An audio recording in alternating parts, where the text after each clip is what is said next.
The wind came hard across the Nebraska plains that morning, carrying dust and the smell of drought. Caleb Ward stood in the doorway of his barn, coffee going cold in his hand, watching the sun break over land that had belonged to his family for 3 generations. The paint on the barn was peeling. The fence lines sagged in places he hadn't gotten around to fixing. His father would have been ashamed. His father was dead, though. Had been for 2 years.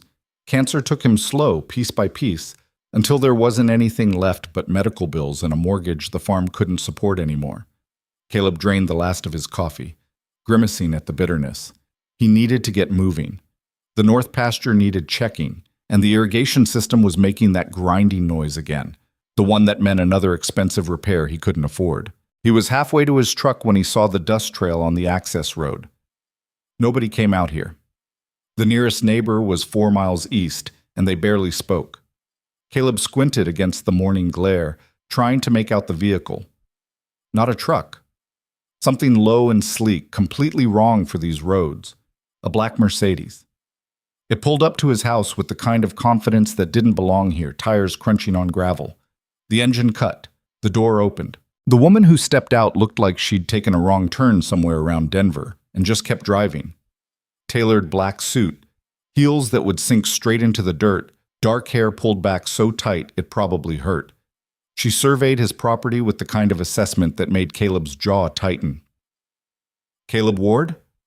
Her voice carried across the yard, crisp and certain. "Who's asking?" She crossed the distance between them in measured steps, somehow managing not to stumble despite the uneven ground.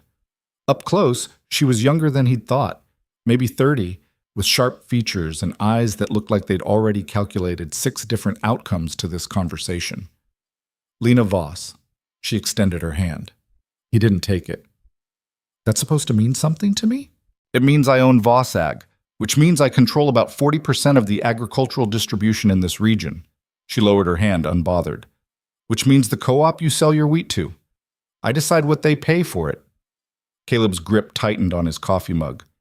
"You drove 200 miles to threaten me about wheat prices?" "I drove 200 miles to offer you a deal." "Not interested." "You haven't heard it yet." "Don't need to. Whatever you're selling, I can't afford it. And whatever you're buying, I'm not parting with it." He turned back toward the barn. "I need a husband." That stopped him. He looked back at her, waiting for the punchline. Her expression hadn't changed. "I have 24 hours to present a marriage certificate to my board of directors, or I lose controlling interest in my company. I've run the numbers. You're my best option." Caleb stared at her for a long moment, then let out a short laugh. "You're out of your mind." "Probably." She reached into her bag and pulled out a folder, offering it to him. "But I'm also serious. There's $100,000 in it for you. Cash, plus legal protection for your property. I can make sure the bank doesn't touch this place." He didn't take the folder. "Lady, I don't know what kind of operation you think I'm running here, but your property taxes are 6 months overdue. You owe First National $83,000 on your mortgage, and they've already started foreclosure proceedings. You've got maybe 60 days before you lose everything." She paused. "I did my research." The coffee mug cracked in his hand. He looked down at the pieces, at the coffee soaking into the dirt, then back up at her. "Get off my property. I'm offering you a way out. You're offering me fraud." "I'm offering you survival." She set the folder on the hood of his truck. "The money's real. The marriage would be real, legally. We'd just be clear about why we're doing it. And when your board figures out you married some random farmer you met yesterday, they won't. That's the point." Lena crossed her arms. "Look, I don't like this any more than you do, but my grandfather built Voss Ag from nothing, and I'm not letting his bastard nephew take it apart because I didn't meet some archaic requirement in a will I didn't write." Sounds like a you problem. It's about to be a you problem, too. Victor Hale, that's the nephew. His first move when he takes over will be consolidating suppliers. He'll cut out the small operations, force everyone to sell to his facilities at whatever price he sets. People like you?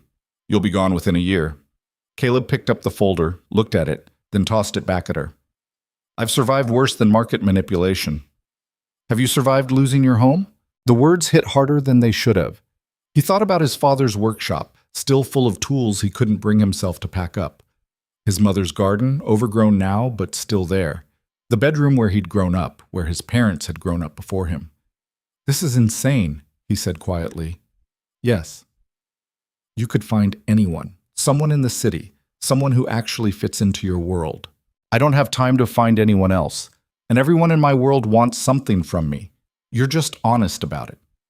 She picked up the folder from where it had fallen, dusted it off. "Look, I get it. This is bizarre. But I'm not asking you to love me. I'm not even asking you to like me. I'm asking you to sign a piece of paper, show up to a few meetings, and let me handle the rest." "For how long?" 6 months. "Maybe a year. Long enough to satisfy the board and secure my position. After that, quiet dissolution. No drama. And if someone finds out, they won't. I'm very good at controlling narratives." She held out the folder again. "This is everything. The contract, the terms, the timeline. Read it, think about it, but I need an answer by tonight." This time he took it. Not because he was considering it, he wasn't, not really, but because he wanted her gone, and people like her didn't leave until they got what they came for. "I'll call you," he muttered. "Good." She started back toward her car, then paused. "For what it's worth, Mr. Ward, I chose you because you're the only person I researched who didn't immediately strike me as someone who'd try to exploit this situation. That probably doesn't mean much to you, but it means something to me." She drove away in a cloud of dust, leaving Caleb standing in his driveway with a folder full of papers that felt like they weighed 100 pounds. He didn't open the folder until after dark. The day had been brutal. Fixing the irrigation line took 4 hours and 2 trips into town for parts he couldn't afford. By the time he got back, his hands were torn up and his patience was shot. He made himself dinner, burned it, ate it anyway, then finally sat down at the kitchen table with the folder. The contract was thick. Legal language he barely understood, clauses within clauses. But the key points were clear enough. Marriage to be contracted for a period of no less than 6 months, no more than 18 months, depending on corporate requirements. Party A, Lena Voss, agrees to provide Party B, Caleb Ward, with a payment of $100,000 upon signing, plus coverage of all outstanding debts related to the property at address listed. Party B agrees to appear jointly with Party A at required corporate and social functions, maintaining the public appearance of a legitimate marriage. All assets remain separate. No claim to inheritance or company holdings. There were pages of contingencies, confidentiality clauses, exit strategies. It was airtight, clinical, the kind of document that reduced something that should matter into a business transaction. Caleb pushed it away and went to the window. Outside, the farm stretched into darkness. He could just make out the shape of the barn, the fence line, the equipment shed that needed a new roof. His phone buzzed. Unknown number. "Have you decided?" LV. He stared at the message for a long time, then he typed back, "This is crazy." The response came immediately. "Yes, but is it a yes or a no?" Caleb looked around the kitchen. At the water stain on the ceiling from the leak he couldn't afford to fix properly. At the bills stacked on the counter. At the foreclosure notice he'd stopped reading because he already knew what it said. He thought about his father, who'd worked this land for 40 years and died still owing on it. About his mother, who'd held on for 6 months after his father passed before the grief took her too. They'd built something here. Something that mattered. And he was about to lose it because he couldn't keep up with payments to people who'd never set foot on this soil. His fingers moved before he could talk himself out of it. Where do I sign? The courthouse was in North Platte, a squat brick building that smelled like floor wax and old paper. Lena was already there when Caleb arrived, looking somehow even more severe in daylight. She'd brought a lawyer, a thin man with wire-rimmed glasses who didn't make eye contact. "Mr. Ward," Lena offered her hand again. This time he shook it. "Ms. Voss." "Lena, if we're doing this, we should probably use first names." "Right, Caleb it." The lawyer cleared his throat. "If we could proceed? I have the license here, already filled out. You'll both need to sign, and then we'll need the officiant." It happened fast. Too fast. 1 minute Caleb was standing in the hallway, and the next he was in front of a tired-looking clerk who was reading from a card about commitment and partnership, words that felt like they belonged to someone else's life. "Do you, Caleb James Ward, take this woman to be your lawfully wedded wife?" He looked at Lena. She met his gaze steadily, no emotion visible. This was a transaction to her, A strategic move. He needed to remember that. I do. And do you, Lena Marie Voss, take this man to be your lawfully wedded husband? I do. Then by the power vested in me by the state of Nebraska, I now pronounce you husband and wife. The clerk didn't even look up from the paperwork. Congratulations. No kiss, no celebration, just signatures on a line, a stamp, and a certificate that made them legally bound to each other. They walked out into the parking lot together. Lena's lawyer had already disappeared. I've arranged for the funds to be transferred to your account by end of business today, Lena said, pulling out her phone. The mortgage payment will be handled directly. You should receive confirmation within 48 hours. Okay, I'll need you in Omaha next week. Board meeting. You'll need to be there. Look supportive. My assistant will send you the details. I don't own a suit. She glanced up from her phone, taking in his jeans and work jacket. I'll have one sent to you. Size? He told her. She made a note. Anything else? She asked. Yeah. What happens if this doesn't work, if your board sees through it? Then we both lose. She slipped her phone into her bag. But that's not going to happen. I don't lose. She said it with such certainty that he almost believed her. I'll see you next week, Caleb. She got into her Mercedes and drove away, leaving him standing in the parking lot with a marriage certificate and a strange, hollow feeling in his chest. He looked down at the paper in his hand. Caleb James Ward and Lena Marie Voss, married this day. What the hell did I just do? He muttered to no one. His phone buzzed. Bank notification. Deposit. $100,000. He stared at the number for a long moment, then got in his truck and drove home. The suit arrived 3 days later, delivered by courier. Charcoal gray, perfectly tailored, probably cost more than his truck. There was a shirt too, crisp white, and a tie in dark blue. Lena had included a note. Board meeting is Thursday, 2 p.m. Car will pick you up at noon. Wear this. Try to look like you don't hate me. L. He tried on the suit that night, standing in front of the bathroom mirror that had been his father's. The fit was perfect. He looked like someone else. Someone who belonged in glass buildings and leather chairs, not barns and hayfields. Someone who might actually be married to Lena Voss. Thursday came too fast. The car that picked him up was another Mercedes, driven by a silent man in a black suit. The drive to Omaha took 2 hours. Caleb spent most of it looking out the window, watching the landscape change from rural to suburban to urban, feeling increasingly out of place. The Vosag building was downtown, all steel and glass, the kind of structure that seemed designed to intimidate.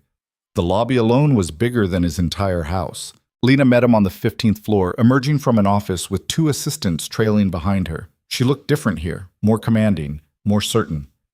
This was her territory. Good, you're on time. She dismissed the assistants with a gesture, then turned to him. How are you doing? Terrified. The corner of her mouth twitched. Don't be. You're just here to stand next to me and occasionally nod. Think you can handle that? Probably. The important thing is Victor. He's going to try to rattle you, ask questions, poke holes. Don't engage. Let me handle him. This Victor guy sounds like a real piece of work. He's worse than you're imagining. She straightened his tie, a gesture so casual it startled him. Just remember, we're married. We're united.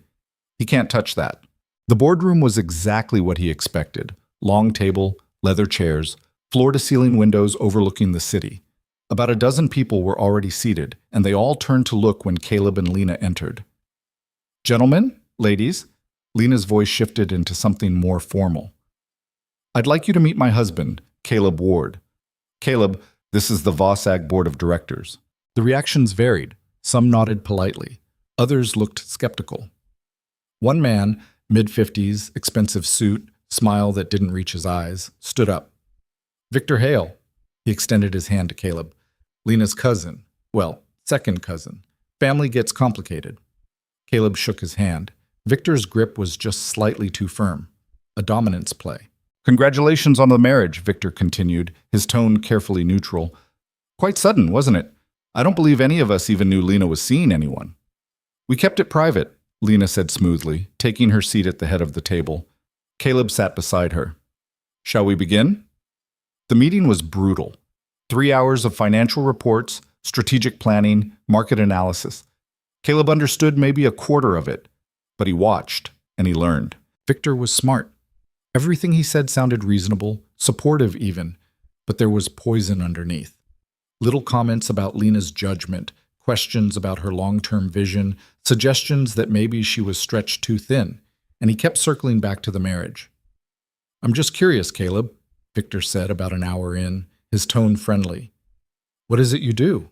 I assume you're not in agriculture." "I farm, wheat mostly, western Nebraska." "Small operation?" "Family farm." "How lovely. And how did you and Lena meet?" Caleb felt Lena's hand on his knee under the table. A warning. "Through business," he said carefully. "Vosag works with the co-op I sell to." "Really? That's interesting, because I've reviewed our supplier lists and I don't see a Ward on any of them." "We use an intermediary," Lena interjected. "Victor, if you have concerns about my personal life, perhaps we could discuss them outside of board time." "I'm just trying to understand the timeline. You were single 3 weeks ago. Now you're married. It's quite a transformation." "People fall in love, Victor. It happens." "Of course. I'm very happy for you both." He smiled that empty smile again. "I just hope this doesn't become a distraction from your responsibilities here." The meeting finally ended. Caleb's head was pounding. Lena walked him to the elevator, her expression unreadable. "You did well," she said quietly. "He knows. He suspects. That's different." "Lena, I'll handle it." The elevator arrived. "Car will take you home. I'll call you tomorrow." He stepped into the elevator, turned back to look at her. She was already walking away, phone to her ear, back in her element. The doors closed. Sat. Victor made his move faster than expected. Caleb was fixing the fence line when his phone rang 2 days later. Unknown number, but he answered anyway. "Mr. Ward, this is Jennifer Price with the Omaha Herald. I'm working on a story about Lena Voss and her recent marriage. Do you have a few minutes to comment?" His stomach dropped. "No comment." "I understand this is sensitive, but we've received some information suggesting that your marriage may not be—" He hung up. The phone rang again immediately. Different number. He didn't answer. By evening, there were 6 more calls. 2 more reporters, 3 blocked numbers, and 1 from Lena. "Don't talk to anyone," she said when he picked up. "Victor's feeding them a story." "Let me handle it." "What kind of story?" "The kind that makes us both look like frauds." She sounded tired. "I'm putting out fires here. Just stay quiet, stay on the farm. I'll fix this." "Lena, I have to go. Trust me, Caleb." The line went dead. He tried to trust her. He did. But the calls kept coming, and then the reporters started showing up in person. First 1, then 2, camping out at the end of his driveway with cameras. He stopped going outside except when absolutely necessary. 3 days later, Lena arrived unannounced, driving a different car, a blue SUV instead of the Mercedes. She looked exhausted, her usual armor showing cracks. "We have a problem," she said, pushing past him into the house. "No kidding." She dropped a folder on his table. Inside were printed articles, all from the last 48 hours. Voseg, heiress's convenient marriage raises questions. Sources say Voss' wedding was contractual, not romantic. Is Lena Voss's marriage a corporate fraud? "Victor has investigators," Lena said. "They're digging into everything. Our timeline, our history, looking for proof we didn't know each other before the wedding." "Did they find any?" "Not yet. We were careful. But he's not going to stop." She sat down, ran her hands through her hair.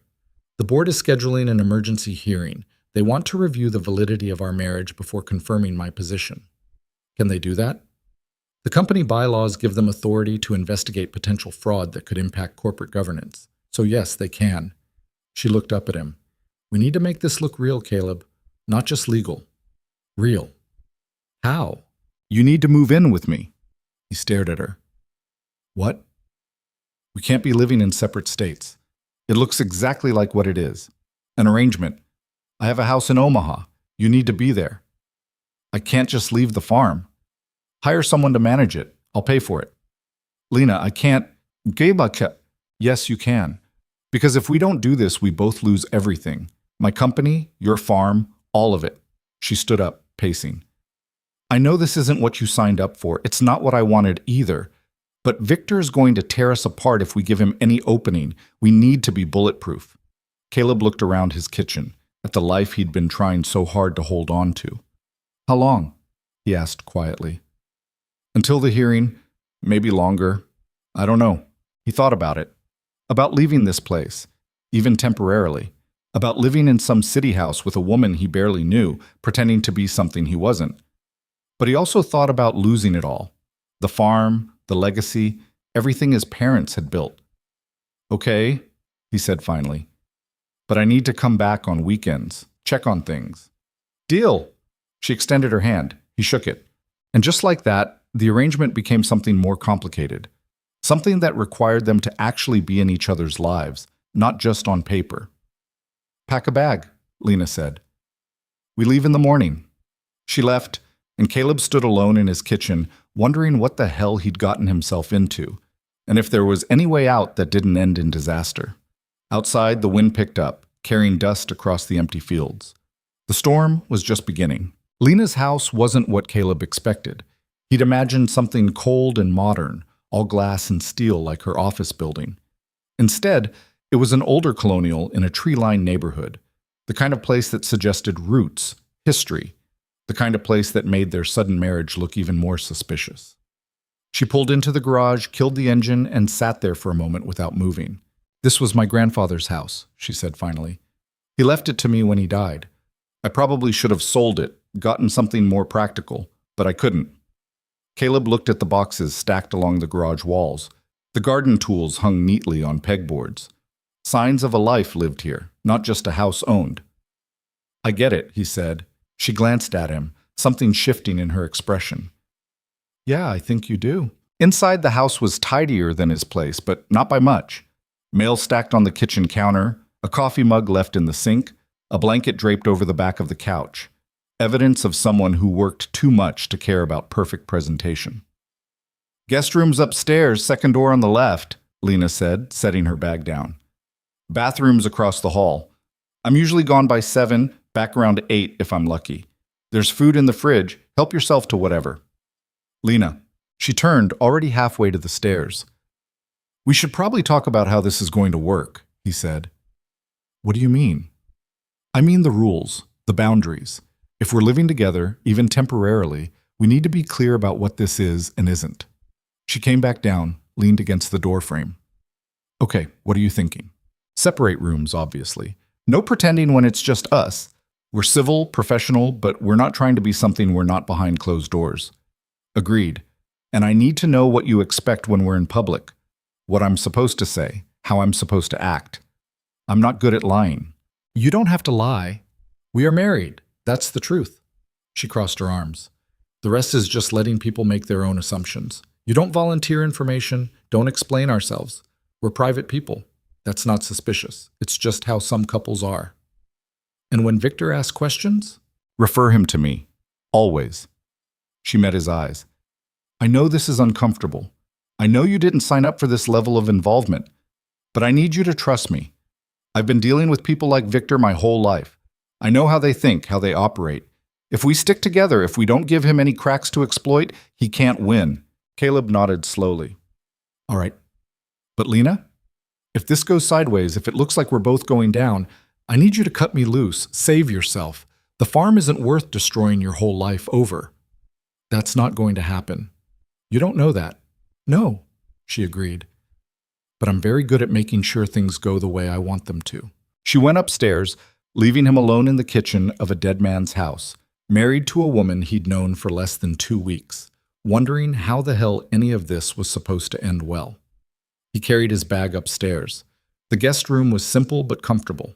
Double bed, dresser, window overlooking the backyard. He unpacked his 3 shirts, 2 pairs of jeans, and tried not to think about how little of his life he'd brought with him. His phone buzzed. Text from Marcus, the neighbor 4 miles east who'd agreed to check on his place. Cows are good. Fixed that loose board on the gate. You doing okay out there? Caleb stared at the message. Marcus didn't know about the marriage, about any of this. Nobody back home did. What was he supposed to say? Yeah, just dealing with some business. Thanks for watching the place. No problem. Let me know if you need anything. He set the phone down and lay back on the bed, staring at the ceiling. From down the hall, he could hear water running, Lena in the shower. The intimacy of the sound made him uncomfortable. This was too close, too real. They were supposed to be keeping this clinical, businesslike. Living together changed that equation whether they wanted it to or not. He must have dozed off, because the next thing he knew, it was dark outside and someone was knocking on his door. "Caleb?" Lena's voice, quieter than usual. "You awake?" He sat up, disoriented. "Yeah, what time is it?" "Almost 9. I ordered food, Ty. Figured you probably didn't eat." He hadn't. His stomach reminded him of that fact loudly. "Be right down." She'd set everything out on the kitchen table. Containers of pad thai, green curry, spring rolls. 2 plates, 2 forks. She'd changed into jeans and a sweater, her hair down for the first time since he'd met her. She looked younger like this, less armored. "I didn't know what you'd like," she said, sitting down. "So I got a variety." They ate in silence for a few minutes. The food was good, better than anything he usually managed for himself. "Victor called me 6 times today," Lena said finally. "Left 4 voicemails. He's panicking." "That's good, right?" "It would be, except panicking makes him dangerous. He's not going to back down. He's going to escalate." She pushed rice around her plate. "I got word from one of my contacts on the board. He's planning to call for a vote of no confidence next month. If he succeeds, they can remove me as CEO regardless of the marriage requirement." "Can he get the votes?" "Maybe. He's been working them for months, planting doubts about my leadership, my vision for the company. The marriage just gave him more ammunition." She looked up at him. "We need to be perfect, Caleb. No mistakes, no inconsistencies in our story." "What story? We barely have one." "Then we need to build one." She stood up, started clearing dishes. "How we met, how long we've known each other, what made us decide to get married. It needs to be consistent, believable, something we can both remember under pressure." Caleb helped her clean up, his mind working through the logistics. "We met through the co-op, like I said at the board meeting. You were visiting, doing site inspections, or whatever you corporate types call it. We talked, connected." "When?" 6 months ago. Long enough to be serious, short enough that people wouldn't question why they hadn't heard about it. Lena nodded, thinking. "I was in western Nebraska in October doing supplier reviews." "That works." We exchanged numbers, started talking, kept it quiet because of the business connection, didn't want people to think it was affecting professional decisions. "And then what? I just proposed out of nowhere?" "No. We'd been talking about the future, about how hard it is to maintain a relationship long distance. When my grandfather's will came up, when I realized I might lose the company, you said we should just do it. Stop waiting." She leaned against the counter. "It's romantic enough to be believable, practical enough to explain the speed. You've done this before, haven't you? Made up stories." "I've managed corporate narratives. It's part of the job." She met his gaze. "Does that bother you?" "I don't know yet." He dried the last dish, set it aside. "What bothers me is how good you are at it. Makes me wonder what else you're lying about." "I'm not lying to you, Caleb. I can't afford to. You're the only person in this entire mess who doesn't want something from me. I want $100,000 and my farm protected." "That's different. That's transactional. That's honest."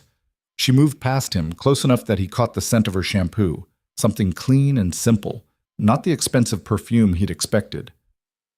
"Everyone else wants power, or access, or to tear me down. You just want to survive. I can respect that." She headed for the stairs, then paused. "We should practice tomorrow. The story, the timeline, how we talk about each other. Victor's going to put us in front of the board soon, and we need to be ready." "All right." "And Caleb, thank you for doing this, for not running when it got complicated." She disappeared upstairs before he could respond. He stood alone in the kitchen, wondering if he'd made a massive mistake or the best decision of his life, and realizing he had no idea which it was. The next morning started badly. Caleb woke to his phone ringing at 6. Marcus, sounding stressed. "Hey man, sorry to call so early, but we got a problem. Your irrigation system's acting up again. Looks like the main line might have a leak." Caleb sat up, instantly awake. "How bad?" "Bad enough that you should probably get someone out here today. It's losing pressure fast." "I can't. I'm in Omaha." "Omaha? What are you doing in Omaha?" Too many questions he couldn't answer. "Long story. Can you call Jimmy Sanderson? Ask him to take a look? I'll cover whatever it costs. Yeah, I can do that. Everything okay with you? Fine, just dealing with some things. I'll explain later. He hung up and found Lena standing in his doorway, already dressed for work, coffee in hand. Problem? She asked. Irrigation system. I need to get someone to fix it. How much? I don't know. Could be a few hundred, could be a few thousand, depending on what's wrong. She pulled out her phone, made a note. Send me the details. I'll have it handled. I can take care of my own property. I know you can. But right now you're here doing me a favor. Let me make sure your place doesn't fall apart while you're gone. She checked her watch. I have a meeting at 8. We'll practice the story tonight, okay? Just spend today getting familiar with the house, the neighborhood. If anyone asks, you're working from home. Working on what? Farm management, consulting, whatever sounds plausible. She started down the stairs, then called back. There's coffee made. I'll be back by 7. The house felt too quiet after she left. Caleb made himself breakfast, explored the space. Lena's grandfather had good taste, solid furniture, built-in bookshelves full of agricultural journals and business texts, photographs on the mantel showing a younger Lena with an older man who had the same sharp eyes. He found himself studying one photo in particular. Lena couldn't have been more than 12, standing next to her grandfather in front of a grain elevator, both of them dusty and smiling. She looked happy in a way he hadn't seen since meeting her. His phone rang. Unknown number. He almost didn't answer, but something made him pick up. Caleb Ward? A man's voice, smooth and professional. Who's asking? Robert Chen, private investigator. I'm conducting research for a client regarding your recent marriage to Lena Voss. I was hoping you might have a few minutes to discuss the circumstances surrounding... Caleb hung up. His hands were shaking. The phone rang again. Different number. He didn't answer. It rang 4 more times before he finally turned it off completely. This was Victor's move. Clear as day. Send investigators, pressure him while Lena was at work, try to catch him in a contradiction or get him to slip up. He needed to call her, warn her, but his phone was off, and he didn't know her number by memory. Stupid. They were supposed to be married, and he didn't even know her damn phone number. He found an old landline in the study, picked it up. No dial tone. Of course not. Who still had landlines? He was searching for a phone book, also probably useless, when he heard a car pull up outside. Through the window, he saw a man with a camera getting out of a sedan. Reporter or investigator didn't matter. Either way, bad news. Caleb moved away from the window, went to the kitchen. His truck was in the garage. He could leave, but that would just make him look guilty, like he was hiding something, which he was, technically, but they couldn't prove that if he didn't give them ammunition. The doorbell rang. He ignored it. It rang again, then knocking. Mr. Ward? I just have a few questions. It'll only take a minute. Caleb stayed silent, motionless. I know you're in there. Your truck's in the garage. Look, I'm just trying to do my job here. People are curious about this marriage.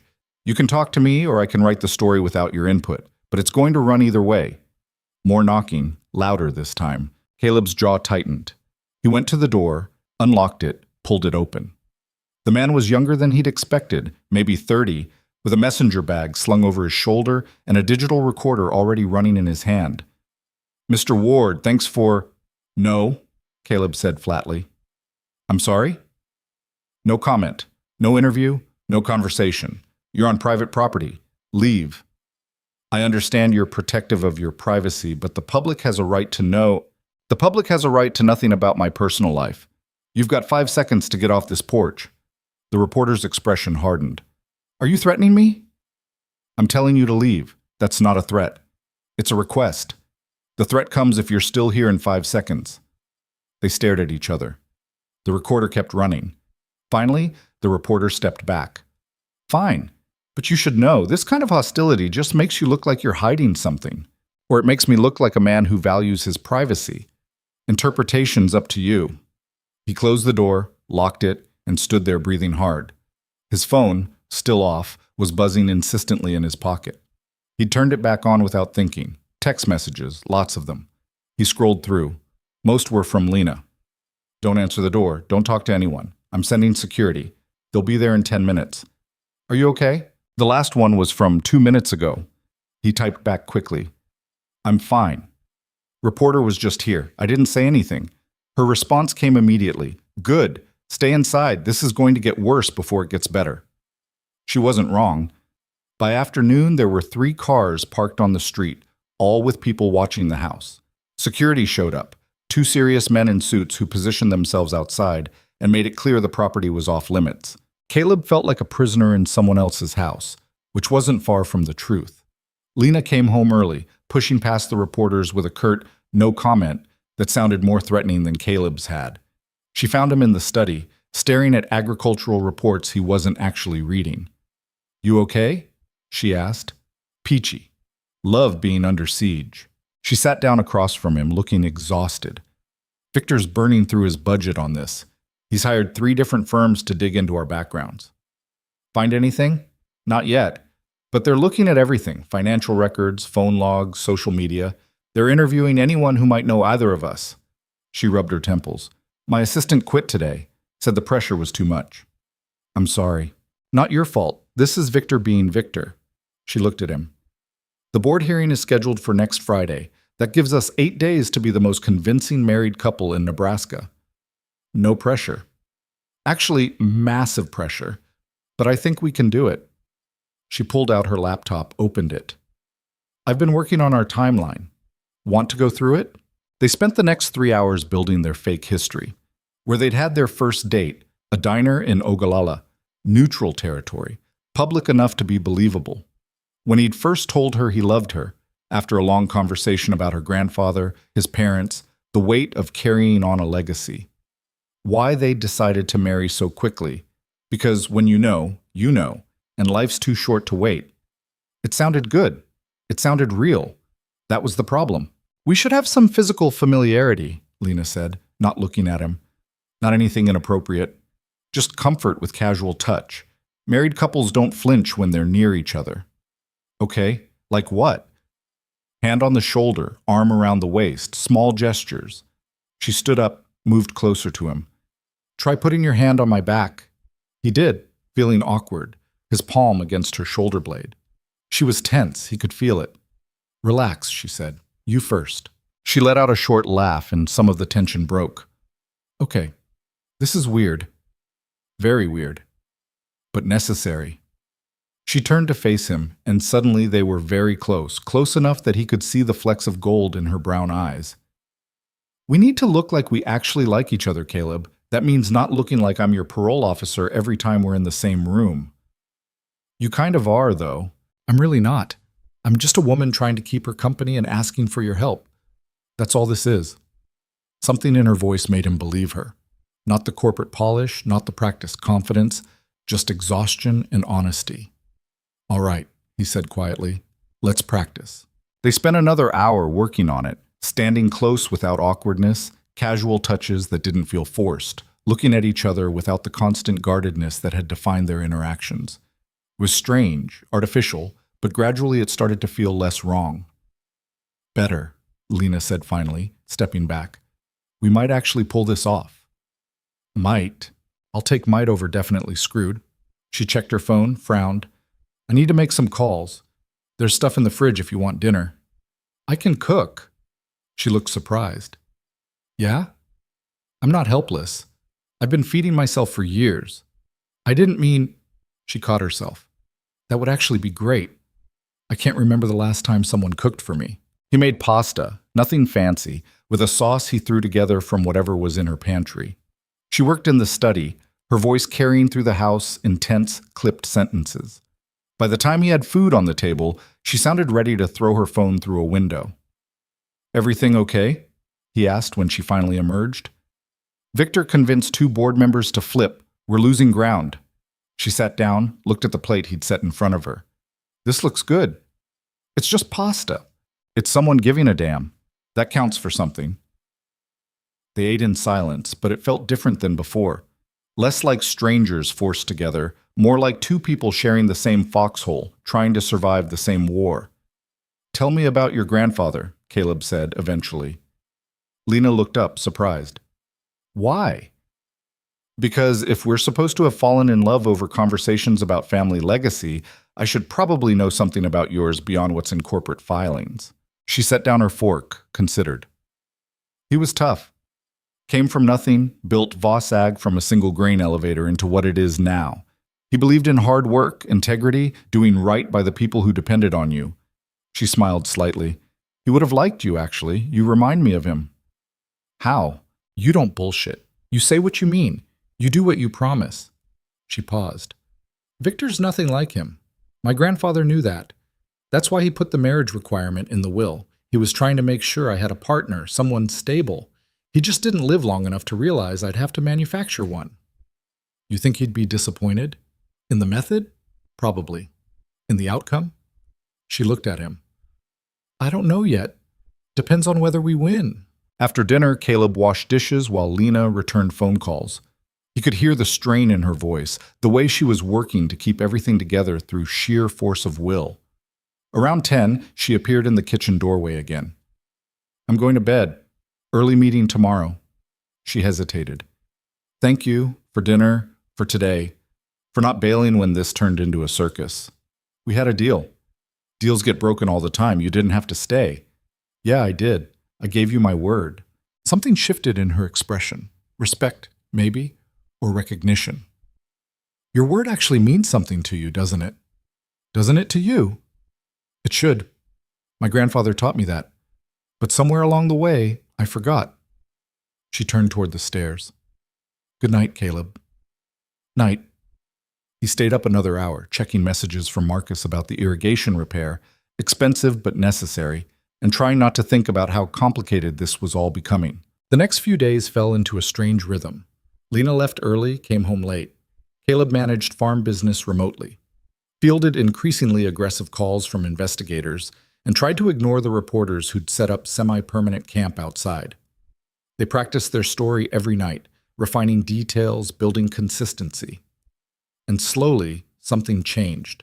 It started small, Lena actually laughing at something he said instead of just smiling politely.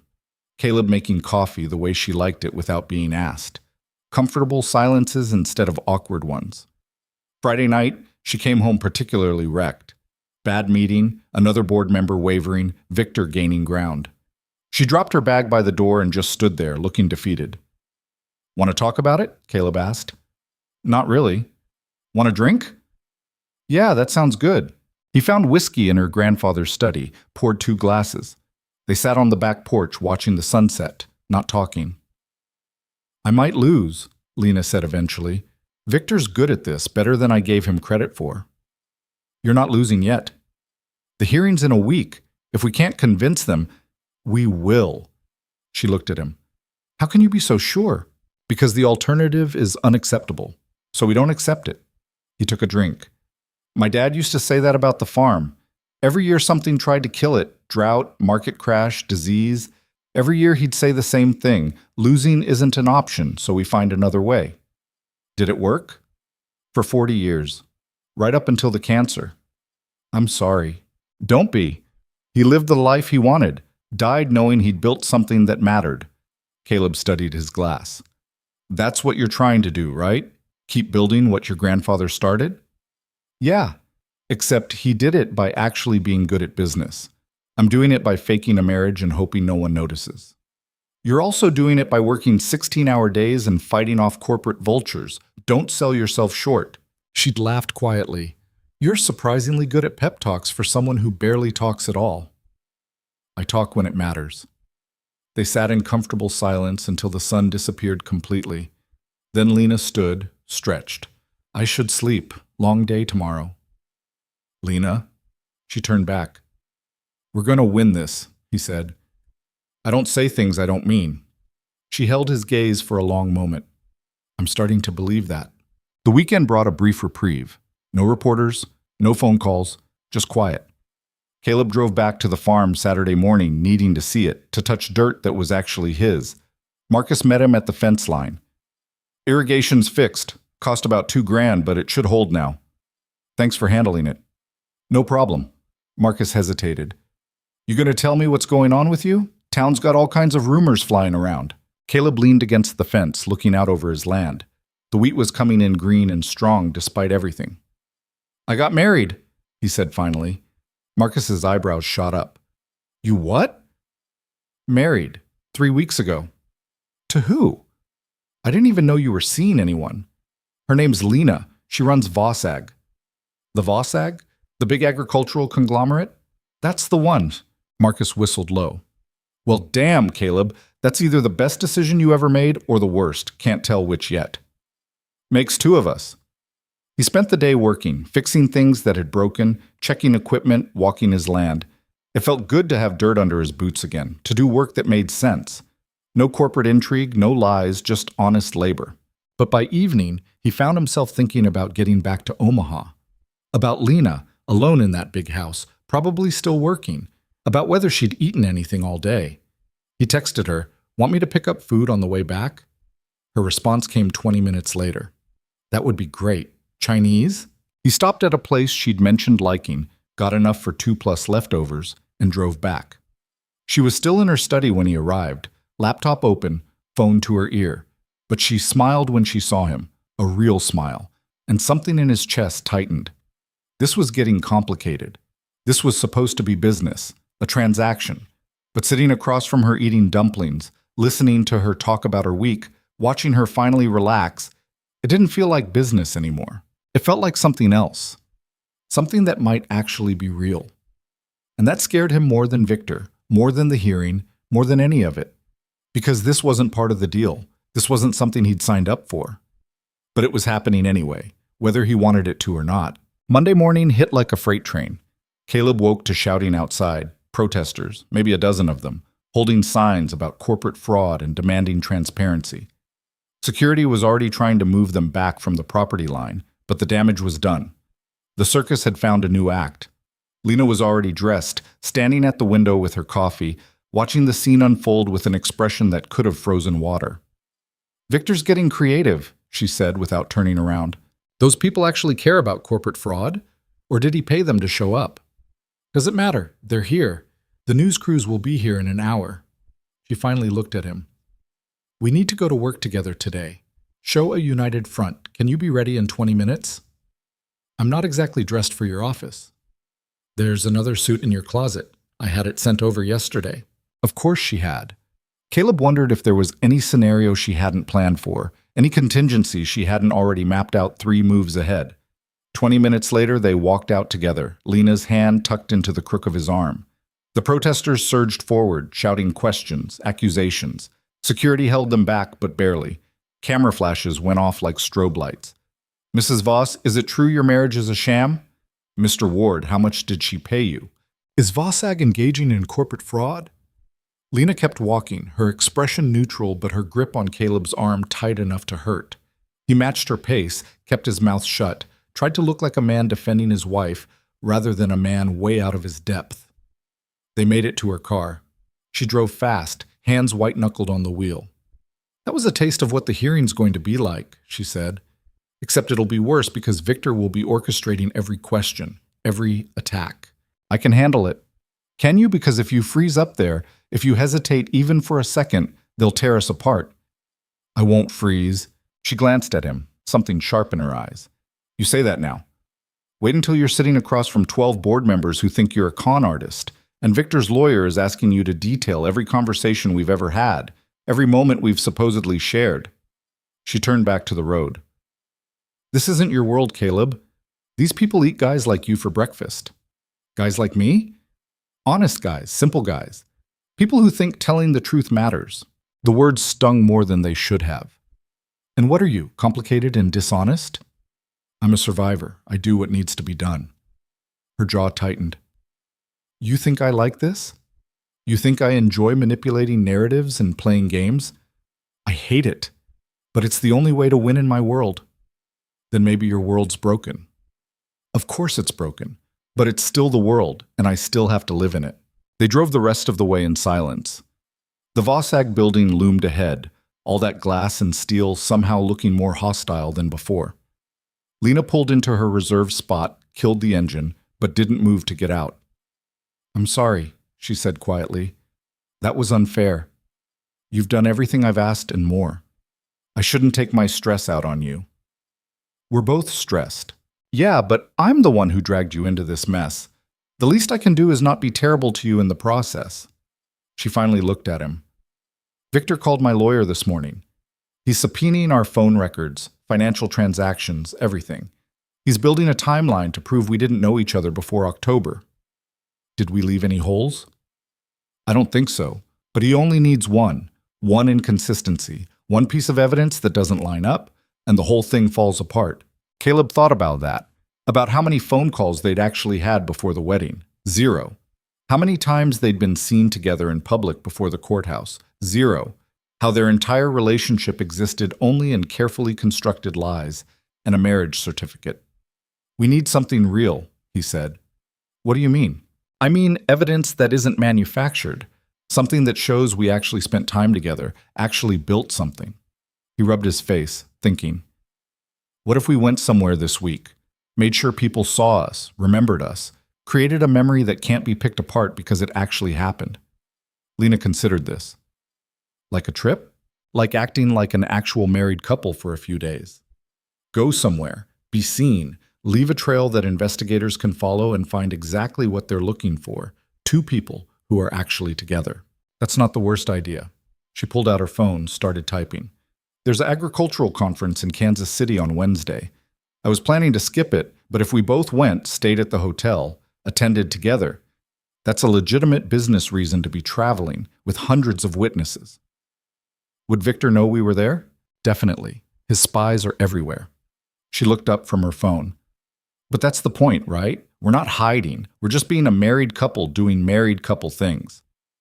Exactly. She made 3 calls in quick succession, her assistant booking rooms, her lawyer preparing for any new attacks, her head of PR setting up photo opportunities at the conference. By the time they walked into her office, she'd transformed the trip into a full strategic offensive. The rest of Monday was meetings Caleb barely understood, sitting in corners while Lena fought battles on 6 different fronts. He watched her work, saw how she commanded rooms, how people either respected or feared her. She was good at this, he realized. Really good.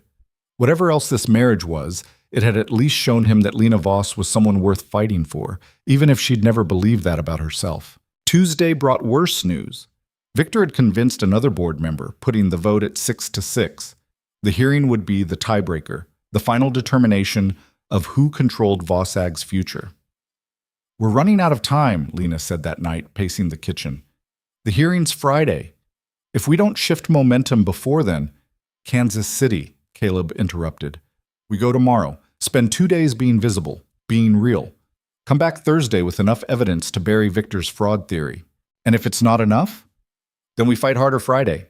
He stood up, moved closer to her. Lena, stop thinking about what happens if we lose. Start thinking about what happens when we win. You're very optimistic for someone with everything to lose. I already lost everything once when my parents died. Losing the farm would hurt, but it wouldn't kill me. You know what would? Giving up without trying everything possible. He put his hands on her shoulders, made her look at him. We're not done yet. Not even close. Something in her expression cracked, just slightly. How are you so calm about this? I'm not. I'm terrified. But I learned a long time ago that fear doesn't help crops grow or bills get paid. So you acknowledge it, and then you get back to work. She held his gaze for a long moment, then nodded. Okay, Kansas City. We leave at 8. They flew out Wednesday morning on a commercial flight. Lena's idea, more witnesses. She held his hand in the airport, laughed at something he said loud enough for people to hear, played the part perfectly.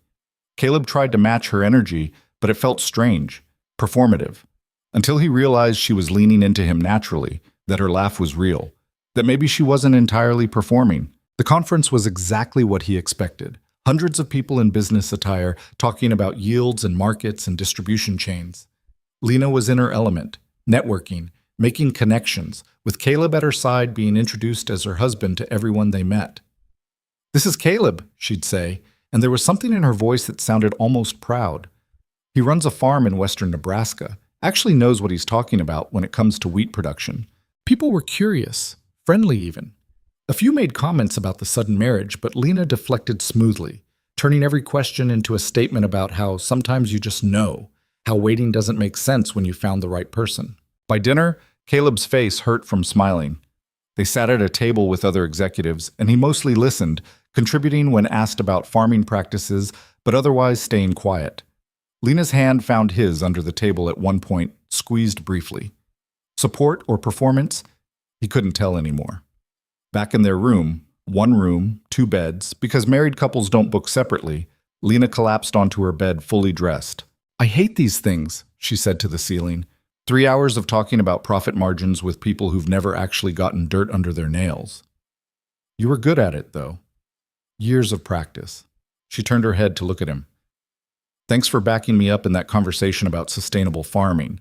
Victor's friend was trying to make me look like I don't understand the small producer perspective. You do, though. Understand it, I mean. I've seen your policies.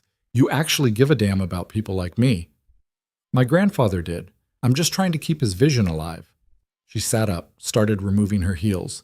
"You want to get out of here for a bit? Go somewhere that isn't full of corporate sharks?" "Where?" "I don't know.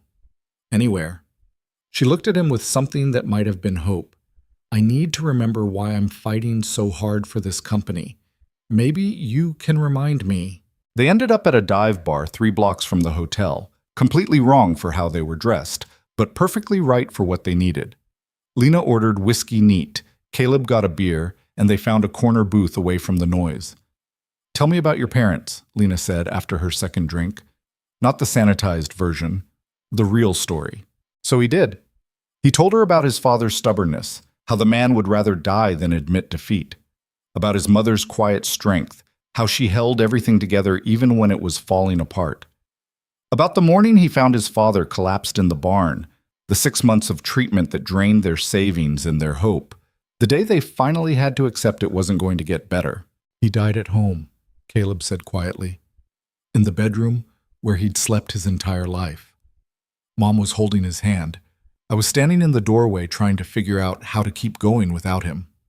"And your mom?" "Lasted 6 months. Doctor said it was her heart, but I think she just didn't want to be here without him anymore." He finished his beer. They were married 43 years, real marriage, not whatever this is. Lena was quiet for a long time. "My parents didn't have that.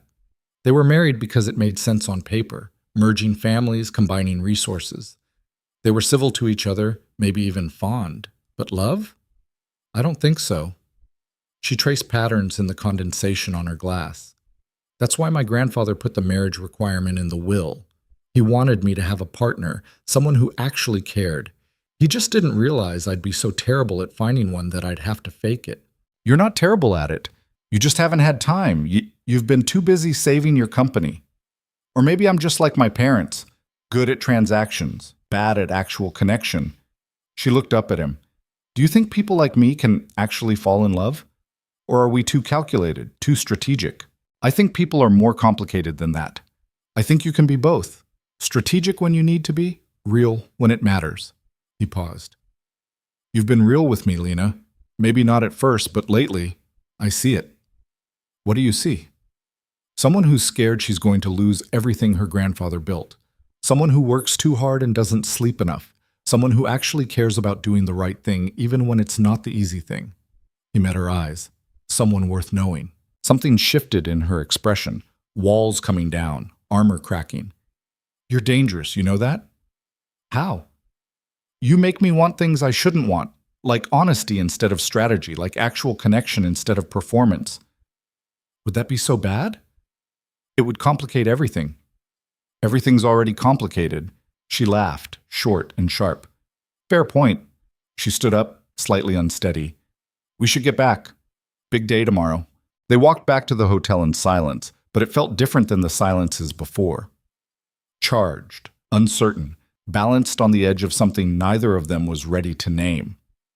In the room, they went through the motions of getting ready for bed. Separate bathrooms, separate spaces, maintaining the boundaries they'd established. But when Caleb came out, Lena was standing by the window looking at the city lights, still fully dressed. "I'm scared," she said without turning around. "Of the hearing? Of this? Us? Whatever this is becoming." She finally looked at him.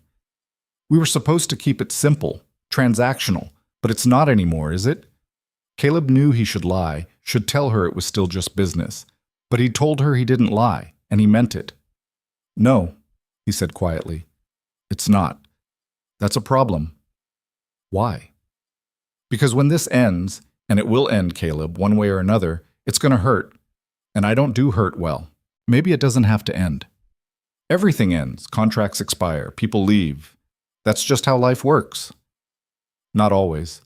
He moved closer. My parents had 43 years. That's not nothing. Your parents actually loved each other. We're just two people pretending. Are we?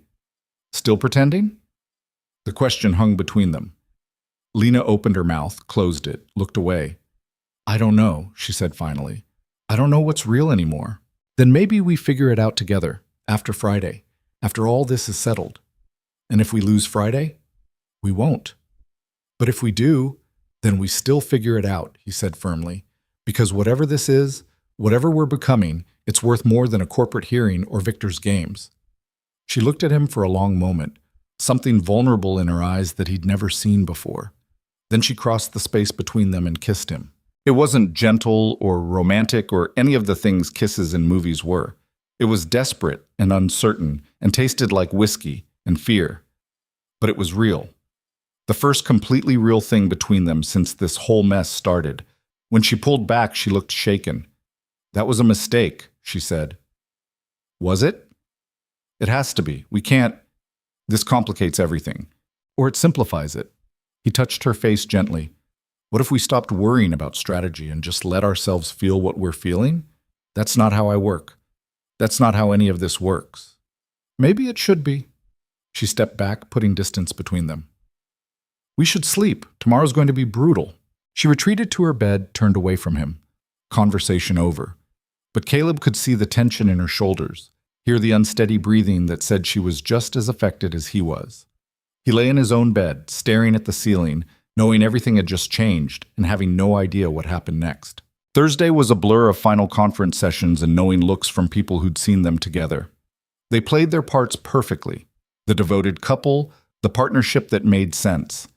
And the scary thing was, it didn't feel like playing anymore. On the flight home, Lena worked on her laptop while Caleb looked out the window. They didn't talk about the kiss, didn't acknowledge it at all. But there was a new awareness between them, a current that hadn't been there before. They landed at 6. The hearing was tomorrow at 2, less than 20 hours to prepare for the fight of their lives. At the house, Lena went straight to her study to review her presentation. Caleb made dinner, brought her a plate she barely touched. Around midnight, he found her still working, surrounded by papers and looking exhausted. You need to sleep, he said. I need to make sure we have every angle covered. Lena, we've been over this 100 times. We know the story. We have the evidence. You need to rest. I can't.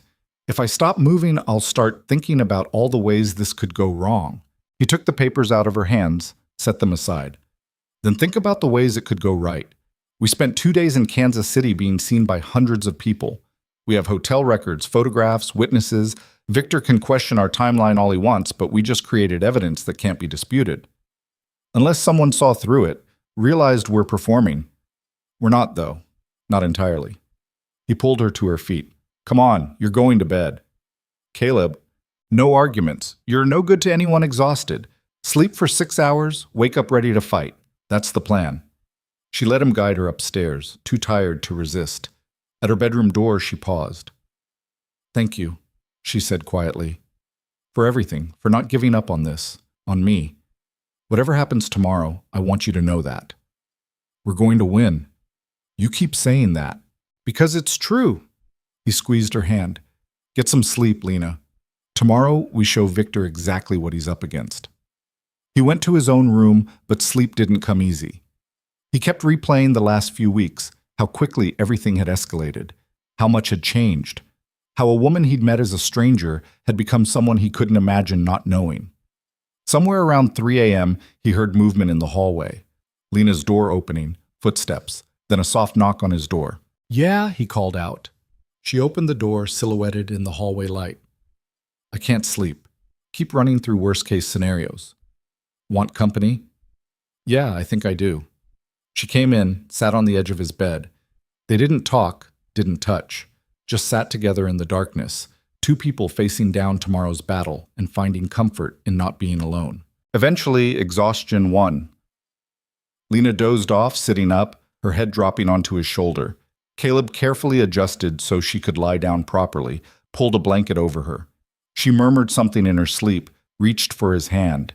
He held it, watching her sleep, and realized with absolute clarity that this had stopped being about the farm, or the money, or any of that weeks ago. He'd fallen for her, completely, stupidly, impossibly. For a woman he'd married for practical reasons, who lived in a world he didn't understand, who would probably break his heart when this was all over. But watching her sleep, seeing the vulnerability she never showed when awake, he couldn't bring himself to regret it. Morning came too fast. Lena woke slowly, disoriented, then realized where she was. "I fell asleep here," she said, sitting up quickly. "You needed the rest." She looked at him, something complicated in her expression. "We should talk about after," he said firmly. "After the hearing. We deal with Victor first, then we figure out the rest." She nodded slowly. "Okay. After." They went through their morning routines like soldiers preparing for war. Lena in her sharpest suit, Caleb in the charcoal one that made him look like he belonged in her world. They reviewed their story one last time over coffee neither of them really drank. At 1:30, they drove to VOSAG headquarters. The parking lot was full. Board members, lawyers, probably half the corporate staff curious to see how this would play out. Media trucks lined the street. This was it, the moment everything either fell into place or fell apart completely. Lena parked, turned off the engine, but didn't move. "Last chance to run," she said, trying to make it sound like a joke. "Not running, we do this together." He took her hand. "You ready?"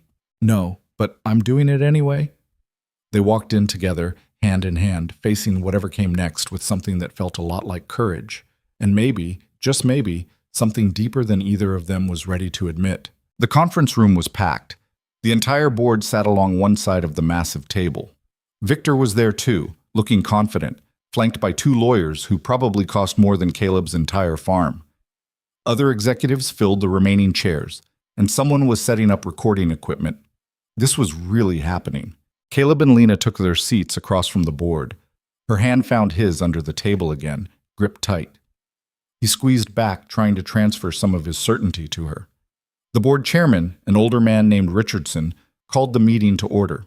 "We're here to address questions regarding the validity of Lena Voss's marriage to Caleb Ward, and whether this marriage satisfies the requirements set forth in Gerard Voss's will." He looked at them over his reading glasses. "Mr. Hale has raised concerns that this union may not be legitimate. We're here to examine those concerns." Victor leaned forwards, that predatory smile in place. "Thank you, Mr. Chairman. I think we can all agree that the timing here is suspicious. Lena was single for years, showed no interest in marriage, and then suddenly, weeks before the deadline in my uncle's will, she produces a husband. I'm simply asking that we verify this marriage is genuine and not a fraud designed to circumvent the will's intent." "That's a serious accusation," Richardson said. "It's a serious situation. VOSAG's leadership is at stake. We have a responsibility to ensure we're following both the letter and spirit of Gerard Voss's wishes." Richardson looked at Lena. "How do you respond?" She sat up straighter, her voice steady. "My marriage to Caleb is legally valid. We met, we connected, we married. The timing may seem sudden, but that doesn't make it any less real. My grandfather wanted me to have a partner. I found one. That should be the end of this discussion." "If it were that simple, we wouldn't be here," Victor said. "I've had investigators looking into your relationship, and frankly, the evidence doesn't support your story." He nodded to one of his lawyers who pulled out a thick folder. "Phone records show no calls between you before the wedding. Social media shows no interactions. Financial records show no joint purchases, no evidence of a relationship building over time." The lawyer looked up. "You claim you met in October. Can you prove it?" Lena pulled out her own folder. "I have the conference schedule from my October visit to western Nebraska. Hotel receipts showing I stayed in the region for 3 days. If you'd like to contact the co-op, I'm sure they can confirm my site visit." "Being in the same region isn't the same as meeting someone." "No, but it establishes opportunity. Caleb and I were both in the same place at the same time. We met during my inspection tour. We exchanged contact information. But not phone numbers, apparently. We corresponded through email initially. I preferred to keep it professional given the business relationship." Victor's lawyer smiled. "Then you'll be able to provide those emails." Silence. Caleb felt Lena's hand tighten on his. We used a private server, she said carefully, for discretion. How convenient. So there's no evidence of this supposed months-long relationship? No calls, no emails we can verify, no witnesses to confirm you were even dating? We kept it private. Or it didn't exist until you needed a husband. Victor leaned back, looking satisfied. I don't think you knew Caleb Ward before you married him. I think you found someone who needed money, made him an offer, and convinced him to commit fraud. And I think this board deserves better than being manipulated. Richardson looked troubled. Other board members were murmuring. This was going badly. Caleb could feel it. Then he remembered Kansas City, the hundreds of people who'd seen them, the evidence they'd created. We just spent 3 days in Kansas City, he said, speaking for the first time. Everyone turned to look at him. Agricultural conference. Lena introduced me as her husband to probably 200 people. We stayed at the Marriott, room 1847. Had dinner with at least 4 different groups of executives, all of whom can confirm we're together, we're married, and we're not faking it. Victor's expression flickered. Recent events don't prove a months-long relationship. No, but they prove we're actually married, actually together. Which was your whole question, wasn't it? Whether this is real? Caleb looked at the board. I know how this looks.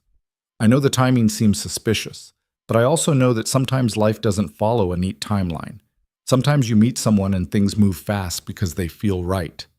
Touching, Victor said, but it doesn't change the fact that you have no evidence of a relationship before the wedding. We have our word, Lena said quietly. Your word isn't evidence. One of the board members, a woman named Chen, spoke up. I was at the Kansas City conference. I had dinner with them Wednesday night. They seemed genuinely comfortable with each other. That's not something you can fake easily. Or they're both good actors, Victor countered. I'm not an actor, Caleb said flatly. I'm a farmer. I don't know how to perform. What you saw in Kansas City is what you get. 2 people who care about each other trying to build something real. Built on fraud. Built on mutual respect and shared values, which is more than a lot of marriages can say. The room went silent.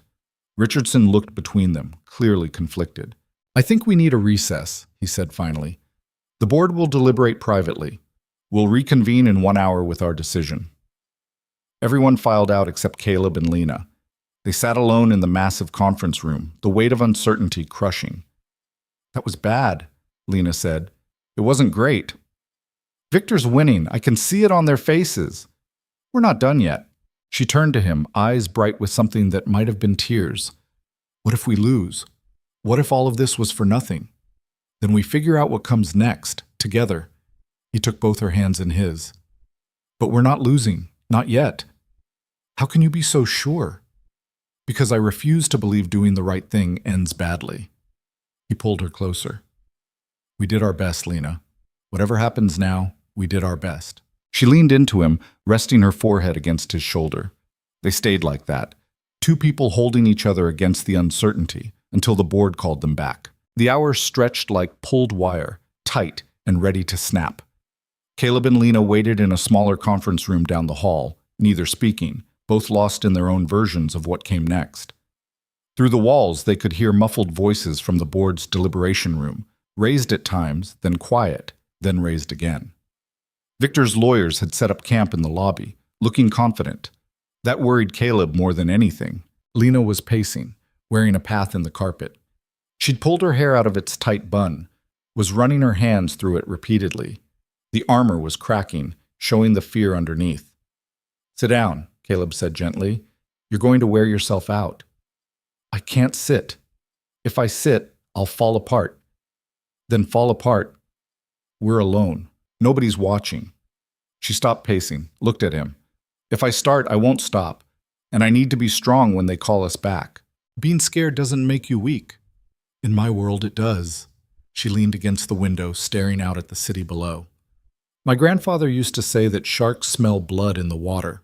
The moment you show weakness, they circle. I learned that lesson young. I'm not a shark, Lena. I know. That's why this is so hard. She turned to face him. I've spent my whole life keeping people at arm's length. It's safer that way. Less messy. But you just walked right through all my defenses like they weren't even there. Maybe because they weren't meant to keep me out. Or maybe I'm just tired of holding them up. She moved closer, sitting down beside him. What happens if we lose today? If Victor gets control? We deal with it.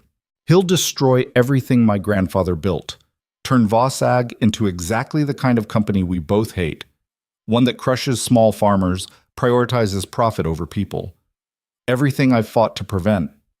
So we fight harder to make sure that doesn't happen. She laughed, but there was no humor in it. You really believe we can still win? I believe we have to try. Beyond that, I don't know. He took her hand, laced his fingers through hers. But I do know that whatever happens in there, it doesn't change what's happening here, between us. Caleb, I know we said after. I know we're supposed to wait until this is settled, but I need you to know something before we walk back in there. He turned to face her fully. This stopped being about the deal for me a while ago. I don't know exactly when, maybe that night in Kansas City, maybe before. But somewhere along the way, you stopped being the woman who showed up on my farm with a contract. You became someone I actually care about. Lena's eyes were bright, her voice barely above a whisper. That's a really terrible idea. Probably the worst I've ever had. We're from completely different worlds. This could never actually work. Maybe not, but I'd rather try and fail than spend the rest of my life wondering what if. She opened her mouth to respond, but the door swung open. Richardson stood there, his expression unreadable. We're ready, he said. The walk back to the boardroom felt like walking to an execution. Caleb kept his hand on the small of Lena's back, feeling the tension radiating through her. Victor was already seated, looking relaxed, almost pleased. That was a bad sign. They took their seats. Richardson remained standing, the rest of the board arranged behind him like a jury.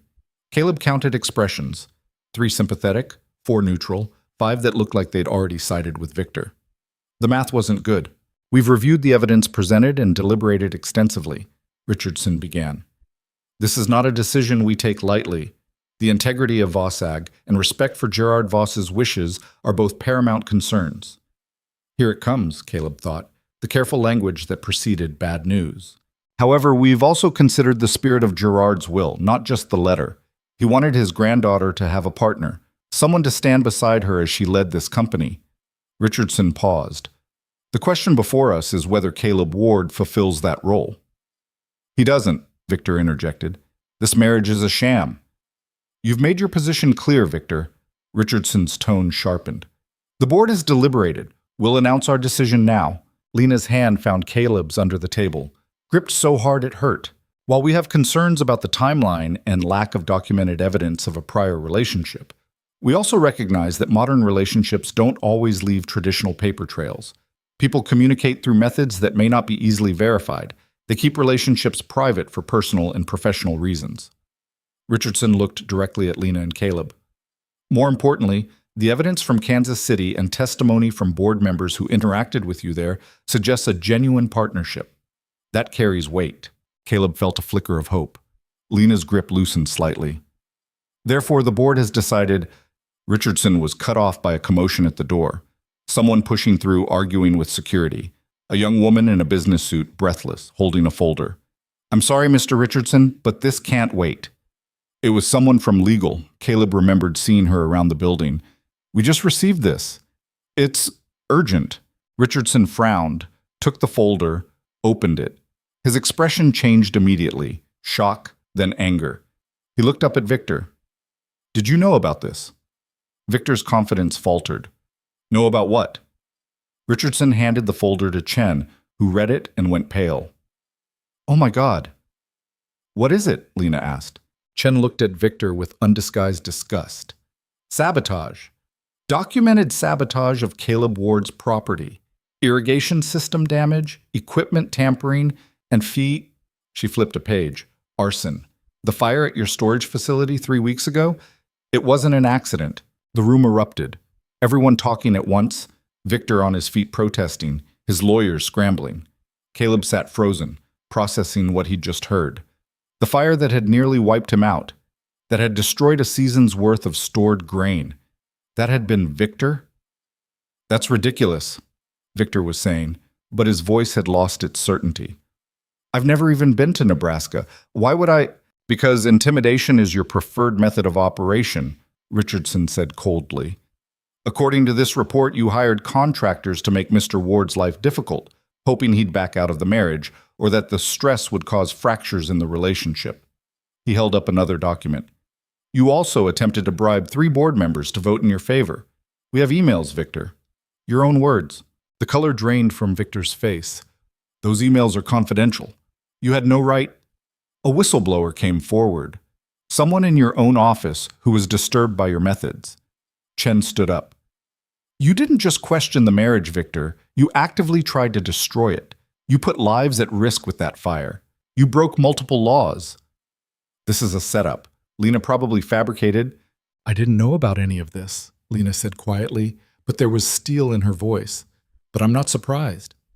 This is exactly who you are. Exactly why my grandfather didn't want you anywhere near this company. Victor pointed at her, his composure completely shattered. You don't deserve Vossag. You're weak, just like your grandfather was in his final years. This company needs strong leadership, not someone who marries a nobody farmer to satisfy a stupid requirement. That farmer has more integrity in his little finger than you have in your entire body, Lena shot back, standing now. My grandfather built this company on trust and fair dealing. You would have turned it into a criminal enterprise. Richardson held up his hand for silence. Victor Hale, effective immediately, you are removed from the board of Vossag. Your employment is terminated. Legal will be pursuing charges for the destruction of property, attempted bribery, and fraud. Security will escort you out. You can't do this. I'm family. You're a criminal. There's a difference. Richardson nodded to security. 2 large men approached Victor's seat. Victor looked around the room, finding no allies, no support. His lawyers were already distancing themselves, gathering their materials. He'd lost everything in the span of 5 minutes, and the reality was just beginning to sink in. This isn't over, he said, but it sounded hollow. Yes, it is, Lena said. You're done, Victor. You're done destroying people to get what you want. Security took his arms. Victor shrugged them off, straightened his jacket, tried to maintain some dignity as he was led out. But everyone could see the defeat in his shoulders, the way his world had just collapsed. The door closed behind him. Silence filled the room, heavy and disbelieving. Richardson sat down slowly, looking tired. Well, that was unexpected. The marriage, Chen prompted. We still need to address. The marriage stands, Richardson said firmly. Whatever questions we had about timing or legitimacy are irrelevant compared to what we just learned. Victor's accusations were part of an orchestrated campaign to undermine Lena's leadership and destroy her marriage. The board will not be party to that. He looked at Lena. Your position as CEO is confirmed. The requirements of your grandfather's will have been satisfied. Lena swayed slightly. Caleb put his arm around her, holding her steady. Thank you, she managed. Don't thank me. Thank whoever in Victor's office had a conscience. Richardson closed his folder. This meeting is adjourned. Lena, I suggest you take the rest of the day. Process this. Monday we'll discuss next steps for the company. Board members filed out, some stopping to offer congratulations, others just looking stunned. Within minutes, the room was empty except for Caleb and Lena. She stood there, unmoving, staring at the space where Victor had been. We won, she said finally, like she didn't quite believe it. Yeah, we did. He tried to burn down your farm. He could have killed you. But he didn't, and now he's finished. Caleb turned her to face him. It's over, Lena. Actually, over. She nodded, then her face crumpled and she was crying, really crying, weeks of stress and fear pouring out all at once. Caleb held her, let her shake apart in his arms, kept her standing when she couldn't do it herself. I'm sorry, she gasped between sobs. I'm sorry he went after you. I'm sorry I dragged you into this. I'm sorry. Stop. None of this is your fault. He burned your storage facility because of me, because I married you. He burned it because he's a bastard who was willing to do anything to win. That's on him, not you. He pulled back enough to see her face. We survived, Lena. Both of us. We survived, and we won. She wiped at her eyes, trying to pull herself together. My makeup must be a disaster. You look fine. You're a terrible liar. Yeah, I am. He smiled. Come on, let's get out of here. They made it to the parking garage before the reporters could catch them, drove back to the house in silence. The protesters were gone, the media circus already moving on to the next story. The house felt empty, quiet, like it was holding its breath. Lena went straight to the kitchen, poured herself a drink with shaking hands. Caleb watched her down it. Pour another. Careful, he said. I earned this. But she set the glass down, didn't drink the second one. I keep expecting someone to call and tell me there was a mistake, that Victor found a loophole, that this isn't real. It's real. You heard Richardson. You're CEO. The company's yours. The company's mine, she repeated, testing the words. Then, quieter, and the marriage requirement is satisfied. There it was. The thing they'd been avoiding since the hearing ended. Yeah, Caleb said. It is. Lena turned to face him. So the contract is fulfilled. You did what you agreed to do. More than what you agreed to do, actually. You went above and beyond. I did. Which means you're free to go.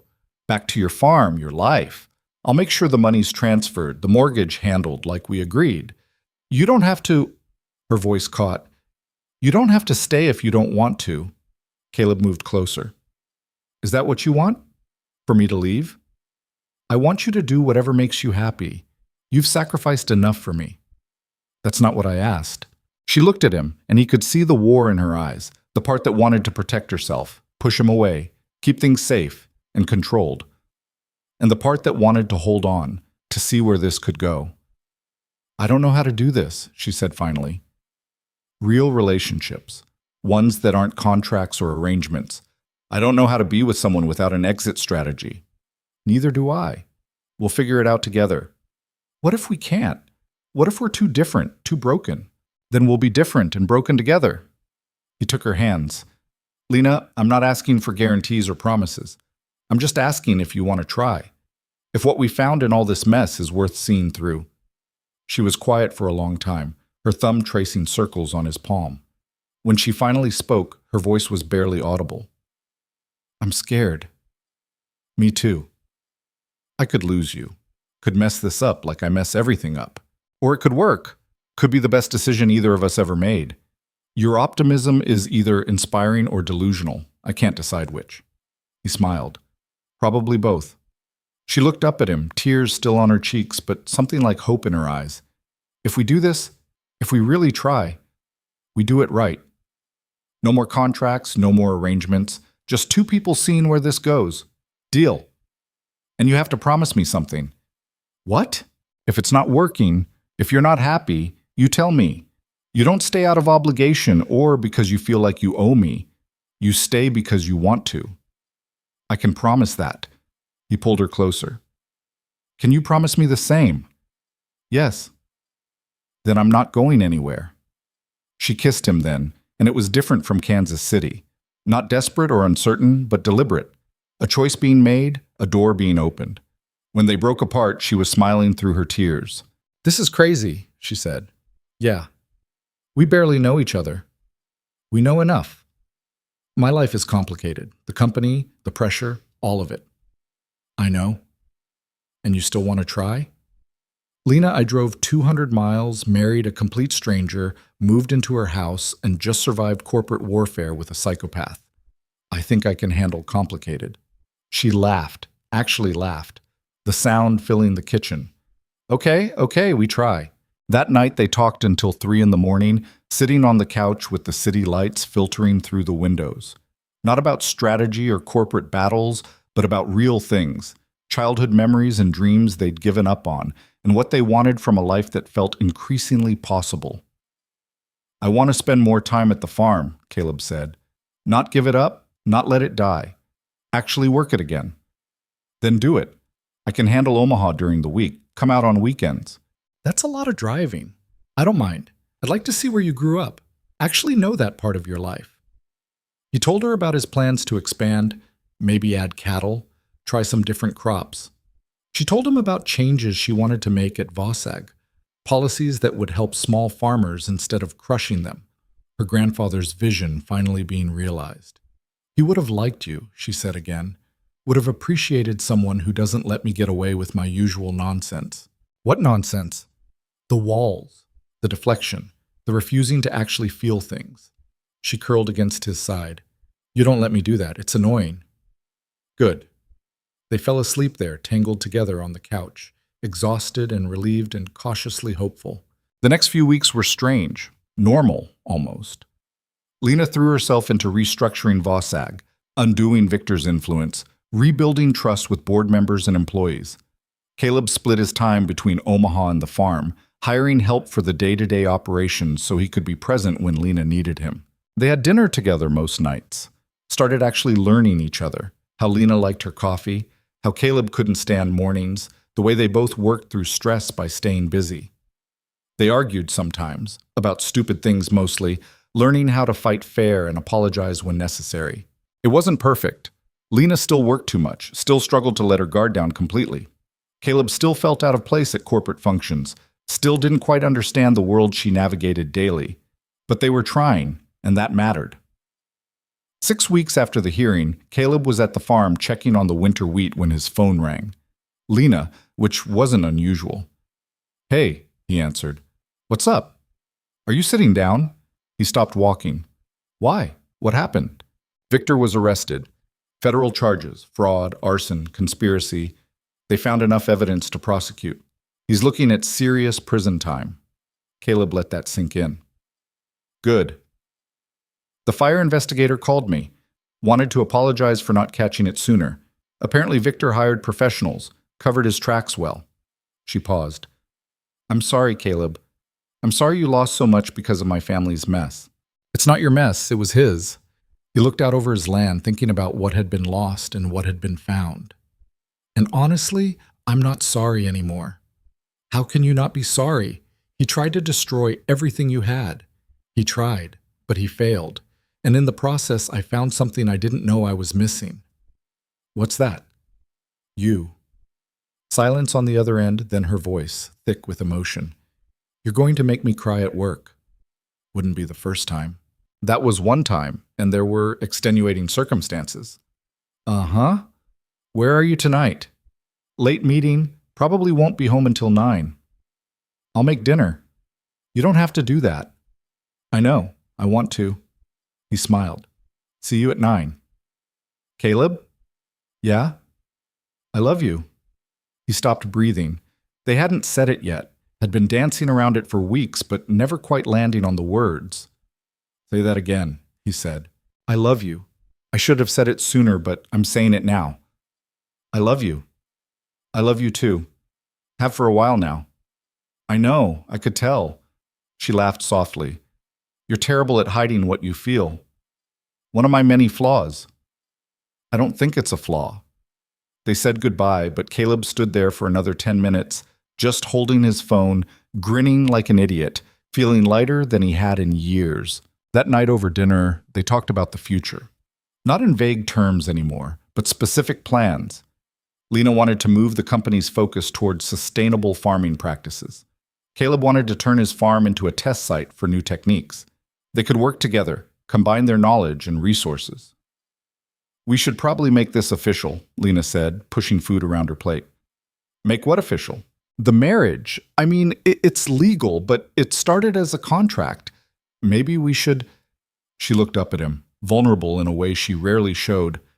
"Maybe we should do it again, for the right reasons this time." Caleb set down his fork. "Are you asking me to marry you?" "I'm saying we got married for all the wrong reasons, but we stayed married for the right ones. And maybe we should acknowledge that. Have a ceremony. Say the words when they actually mean something." "You want a wedding." "I want to marry you. Actually marry you, not just sign paperwork." She reached across the table, took his hand. "I want to stand in front of people we care about and promise I'm choosing you. Not because a will required it, not because Victor was threatening us, but because I want to spend my life with you." Caleb came around the table, pulled her to her feet, kissed her thoroughly. "Yes," he said when they broke apart. "Let's get married. Again. For real this time." She smiled, the full, genuine smile he'd fallen in love with. "Small ceremony. Just family and close friends." "At the farm?" "At the farm," she agreed, "where this whole crazy thing started. They set a date for the spring, when the wheat would be coming in green and the land would be alive with possibility. Lena invited the few board members she actually trusted, her assistant, A couple of friends from college she'd lost touch with but wanted to reconnect with. Caleb invited Marcus and his wife, a few other farmers from the area, people who'd known his parents and would understand what this meant. The weeks leading up to it were chaos. Lena managing a major corporate restructuring while trying to plan a wedding. Caleb preparing the farm to host people while managing planting season. They argued about details, compromised on almost everything, learned that marriage was less about grand gestures and more about showing up every day and choosing each other again. 2 days before the ceremony, Lena found Caleb in his father's workshop, going through old tools. "You okay?" she asked. "Yeah, just thinking about my parents, wishing they could see this." She came to stand beside him. "Tell me about them. The real version, not the sanitized one." So he did. He told her about his father's stubbornness, how the man could hold a grudge for years over the smallest slight. About his mother's quiet manipulation, the way she managed his father through suggestion rather than direct confrontation. About their fights, their reconciliations, the way they'd built a life together that wasn't perfect but was theirs. "They would have liked you," Caleb said. "Would have appreciated someone who doesn't take my nonsense." "What nonsense?" "The martyrdom. The idea that I have to do everything alone, carry every burden myself. You don't let me do that." "Good." She leaned against him. "I'm scared, about Saturday." "Why?" "Because once we do this, it's real, completely real. No contracts, no escape clauses, just commitment." "That's the point, isn't it?" "Yeah, but it's terrifying." She looked up at him. "What if I'm not good at this? At being a wife, a partner, all of it?" "Then you learn. We both learn." He kissed her forehead. "Lena, we've already been through the hard part. We survived corporate warfare, sabotage, nearly losing everything. I think we can handle marriage. The actual marriage might be harder than the fake one. Or easier. We already know each other's worst qualities and we're still here." She smiled. "That's a depressingly low bar. I prefer to think of it as realistic expectations."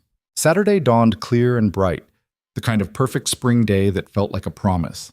They'd set up chairs in front of the barn, simple decorations that didn't try too hard. About 40 people gathered, more than Caleb expected, fewer than a traditional wedding, but enough to feel significant. Lena wore a simple white dress, nothing elaborate, her hair down and natural. She looked more beautiful than Caleb had ever seen her, standing in his father's land with the sun catching her hair. The ceremony was short. No religious component, just a retired judge friend of her grandfather's saying words about partnership and commitment and choosing each other every day. When it came time for vows, they'd written their own. Lena went first, her voice steady despite the tears on her cheeks. "Caleb, you appeared in my life when I needed you most, and you stayed when I gave you every reason to leave. You showed me that strength isn't about walls or armor. It's about being vulnerable enough to let someone in. You made me believe in partnership, in trust, in building something together that's stronger than anything we could build alone. I promise to choose you every day, to fight beside you, not against you, to love you not in spite of your flaws, but because of the whole person you are. This farm, this life, this future. I want to build it all with you." Caleb had worried about his vows, about finding the right words. But standing there looking at her, they came easy. "Lena, you walked onto my property with a contract and somehow ended up with my heart instead. You challenged me, pushed me, refused to let me hide behind my own walls. You showed me that love isn't about finding someone perfect. It's about finding someone you're willing to fight for. I promise to be your partner in everything, to support your dreams while chasing our shared ones, to remind you that you're more than your company, more than your legacy. You're someone worth loving just for who you are. I choose you, today and every day after." They exchanged rings, new ones, not the temporary bands from the courthouse wedding. When the judge pronounced them married, they kissed like they'd never kissed before, like they were sealing not just a contract but a lifetime. The reception was casual, food and drinks and people mixing easily. Marcus pulled Caleb aside at one point. "Never thought I'd see the day," Marcus said, grinning. "You married to a CEO. Your dad would have found that hilarious." He would have loved her, though, once he got past the initial shock. "Think you made the right choice?" Caleb looked across the yard to where Lena was laughing at something Chen had said, completely at ease in a way he'd never seen at corporate functions. "Yeah," he said, "I really do." As the sun set, they stood together watching their guests, this odd collection of farmers and executives, rural and urban, somehow all fitting together on this piece of land that had seen so much history. Happy? Caleb asked. Terrified, excited, hopeful, all of it. Lena leaned into him. But yes, happy. Good, me too.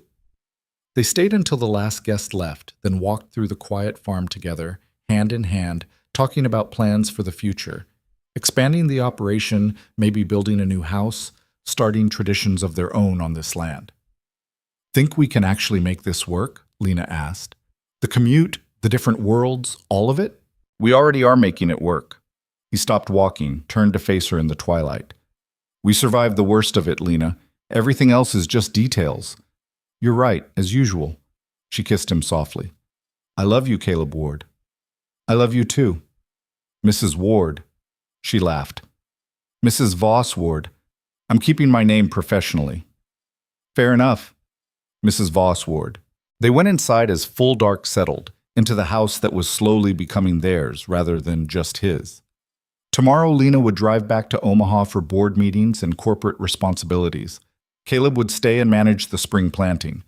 But they'd carved out this life together, this partnership that started as survival and became something real. In the quiet of the evening, wrapped in each other, they didn't talk about the challenges ahead or the distance they'd have to navigate. They just existed in that moment, two people who'd found each other in the strangest way possible and decided to hold on. Outside, the wind moved through the wheat fields, carrying the promise of harvest. Inside, two people who'd married for necessity discovered they'd found something better. A partnership forged in fire, tested by crisis, and strengthened by the simple choice to keep choosing each other. The contract was fulfilled. The marriage was real. And somehow, impossibly, they'd turned the worst gamble of their lives into the best decision they'd ever made. The first real test came 3 months after the wedding. Lena had been working 70-hour weeks trying to roll out new supplier contracts that would actually benefit small farmers instead of crushing them. Caleb was deep into harvest season, managing equipment breakdowns and unpredictable weather with the kind of exhaustion that came from too many 18-hour days. They'd seen each other exactly twice in 3 weeks, both times for less than 12 hours before one of them had to leave again. On a Thursday night in late August, Caleb finally made it to Omaha. He found Lena still at her desk at 11 p.m., surrounded by contracts and spreadsheets, looking hollowed out. You need to sleep, he said from the doorway. She didn't look up. I need to finish this. The rollout happens Monday. If I don't have every detail locked down, the world won't end. My credibility might. She finally met his eyes and he could see the strain there. I've got board members second-guessing every decision, competitors trying to poach our suppliers, and about 6 different crises that all need my attention simultaneously. I can't afford mistakes right now.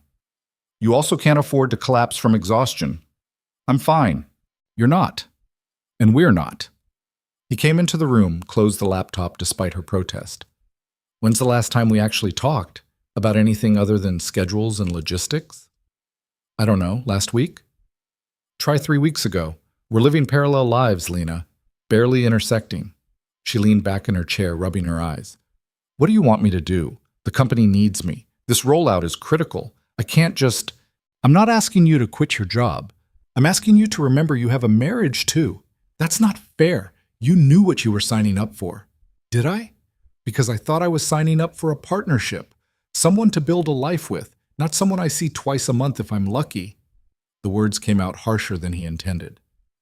Lena flinched, then her expression hardened into something defensive. I'm doing the best I can. If that's not good enough, I'll try it. Don't. Don't make this about whether you're good enough. That's not what this is. Caleb sat down across from her. I'm tired. You're tired. We're both running ourselves into the ground trying to prove something. But at some point, we need to ask what we're actually building here. Is it a marriage or just two people who happen to be legally connected? Silence stretched between them, tense and painful. Lena looked away first. I don't know how to do both, she said quietly. Be good at my job and good at this. My grandfather managed it, but I'm not him. I don't know how he balanced everything.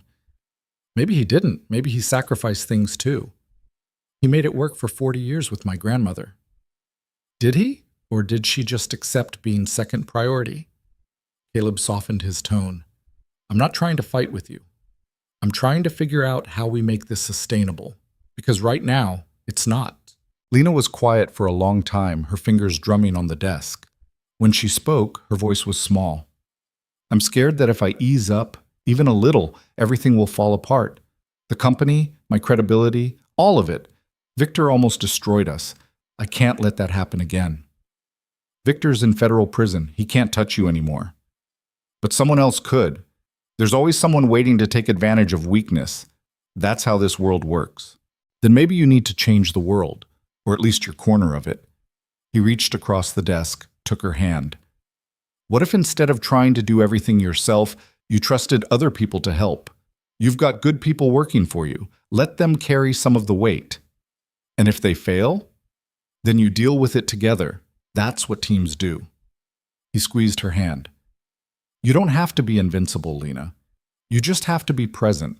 For the company, yeah, but also for us. She looked at their joined hands, and he could see her working through it, the calculations running behind her eyes. Finally, she nodded. Okay, you're right. I'll delegate more. Trim my hours. She met his gaze. But I need you to understand, this company matters to me. It's not just a job. It's my grandfather's legacy, my life's work. I can't just walk away from it. I'm not asking you to. I'm just asking you to make room for both, for all of it. Can you do the same? The farm keeps you just as busy. Yeah, it does, and I've been thinking about that too. Caleb leaned back. I hired 2 full-time workers last month. Good guys, experienced. They can handle the day-to-day operations. I don't have to be there every single day anymore. You love that farm. I do. But I love you more. He said it simply, like it was the most obvious thing in the world. The farm's not going anywhere. But us? We need maintenance. We need time. And I'm willing to step back from some things to make sure we get that. Lena's eyes filled with tears. How are you so much better at this than I am? I'm not. I'm just used to triage. Bad harvest. You figure out what's essential and what can wait. Marriage is the same way. You prioritize what matters most. She came around the desk, sat in his lap, buried her face in his neck. He held her while she cried, quiet tears, the kind that came from exhaustion and relief, and the simple act of letting someone else carry some of the burden. I'm sorry, she said eventually, for making you feel like you weren't important. You are. You're the most important thing. Show me then, not with words, with time. Okay, starting tomorrow, I'll block out weekends, no work calls, no emails, just us. And I'll come to Omaha more during the week, actually have dinner together, sleep in the same bed more than twice a month. Deal. She kissed him, soft and slow. Thank you for not giving up on me. Never going to happen. You're stuck with me. They went home together that night, and for the first time in weeks, they actually talked. Not about work or logistics, but about random things. Movies they wanted to see, places they wanted to visit, dreams they'd put on hold while trying to survive. It felt like rediscovering each other after a long absence. The next few months were better. Not perfect. They still argued about time management, still struggled to balance 2 demanding careers. But they were trying, actively working at it instead of letting the marriage run on autopilot. Lena started leaving the office at reasonable hours, delegating projects to managers she'd been afraid to trust before. The company didn't collapse. In fact, it thrived, the new supplier contracts bringing in both profit and goodwill. Turns out that treating people fairly was good business. Caleb spent more time in Omaha, learning to navigate Lena's world without losing himself in it. He started consulting on Vossag's sustainable farming initiatives, bringing practical knowledge to corporate strategy sessions. The executives were skeptical at first, but they learned to respect his perspective. By winter, they'd found a rhythm that actually worked. Weekends at the farm, weekdays split between Omaha and Nebraska, phone calls every night no matter how tired they were. It wasn't conventional, but it was theirs. Then came the call that changed everything. Caleb was in the barn checking equipment when his phone rang. Unknown number, which he usually ignored, but something made him answer. Is this Caleb Ward? A woman's voice, professional but warm. Yeah, who's this? My name is Sarah Mitchell. I'm an estate attorney in Lincoln. I'm calling about your mother's sister, Patricia Ward. Caleb's hand tightened on the phone. I didn't know my mother had a sister. She did. Patricia passed away last month. You're named in her will. His mother had never mentioned a sister, never mentioned any family beyond his father. Caleb had assumed there wasn't any, that both his parents had been only children. What did she leave me? He asked carefully. A property, about 200 acres adjoining your current farm. She purchased it 30 years ago but never developed it. According to the will, she wanted it to go to family. Sarah paused. There's also a letter. She requested it be delivered to you in person. Would you be available to meet next week? Caleb agreed to a meeting, hung up, and just stood there trying to process. His mother had a sister who'd owned land right next to his farm for 3 decades and never made contact. Why? He called Lena immediately. That's strange, she said after he explained. Your mom never mentioned her? Never, not once. I didn't even know she existed. Maybe they were estranged. Family falling outs happen. For 30 years? While living 5 miles apart? Caleb shook his head, even though she couldn't see it. Something's not right here. Do you want me to come with you to the meeting? Yeah, I think I do. The following Tuesday, they met Sarah Mitchell in her Lincoln office. She was maybe 60, with kind eyes and the gentle manner of someone who delivered difficult news regularly. Thank you for coming, she said, handing Caleb a thick envelope. Patricia was very specific about her wishes. The property transfers to you immediately, no conditions. But she wanted you to read this first. Caleb opened the envelope with shaking hands. Inside was a handwritten letter, the paper yellowed with age. Dear Caleb, we've never met, and for that, I'm sorry. Your mother and I were close once, before pride and stubbornness got in the way. We had a falling out when you were just a baby, something stupid, something that shouldn't have mattered, but did. She thought I disapproved of her marrying your father, moving to that farm. I thought she was throwing her life away. We were both wrong, and too stubborn to admit it.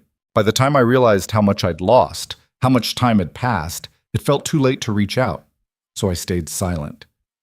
I bought the land next to yours thinking someday I'd work up the courage to knock on your door. I never did. Then your mother died, and I missed my chance completely. I'm writing this at 73, knowing I don't have much time left. Lung cancer, same thing that took our father. I'm leaving you this land because it should have been part of your family all along, because your mother would have wanted her son to have it, because I'm hoping you're better at forgiveness than I was at courage.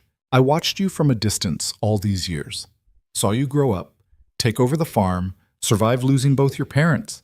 You're stronger than I ever was. Make something good with this land. Don't let pride or fear keep you from the people who matter.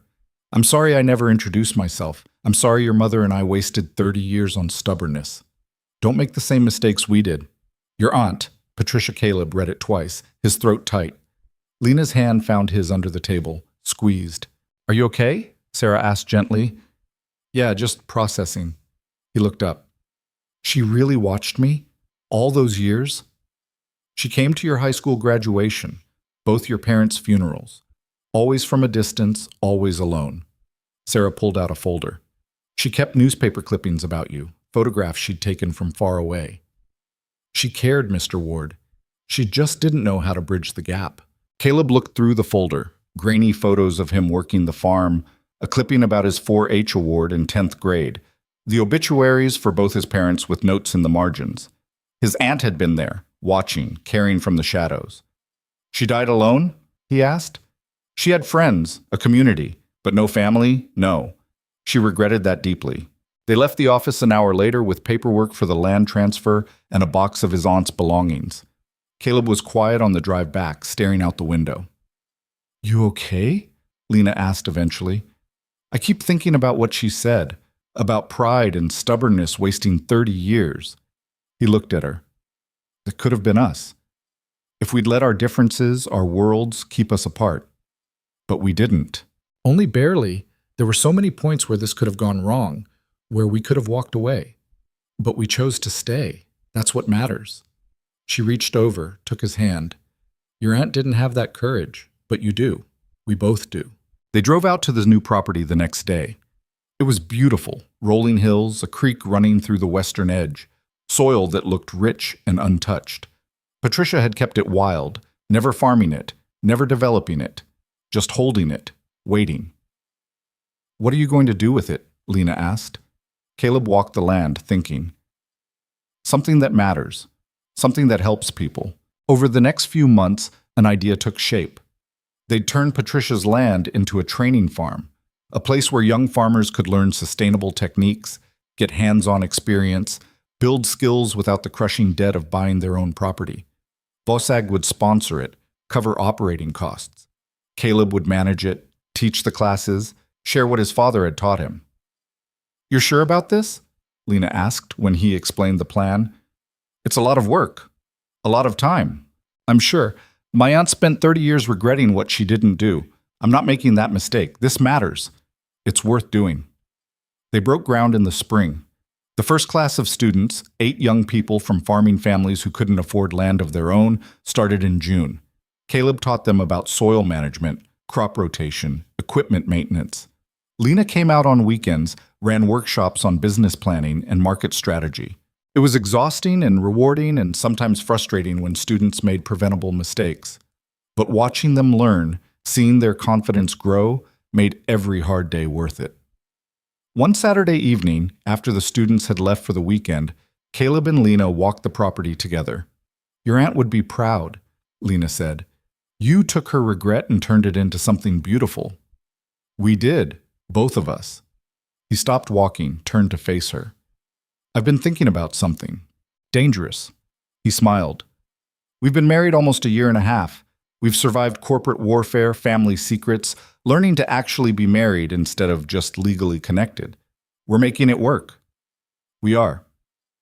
"So maybe it's time we talked about what comes next." "What do you mean?" "I mean the future. Beyond the farm and the company. What we want to build together."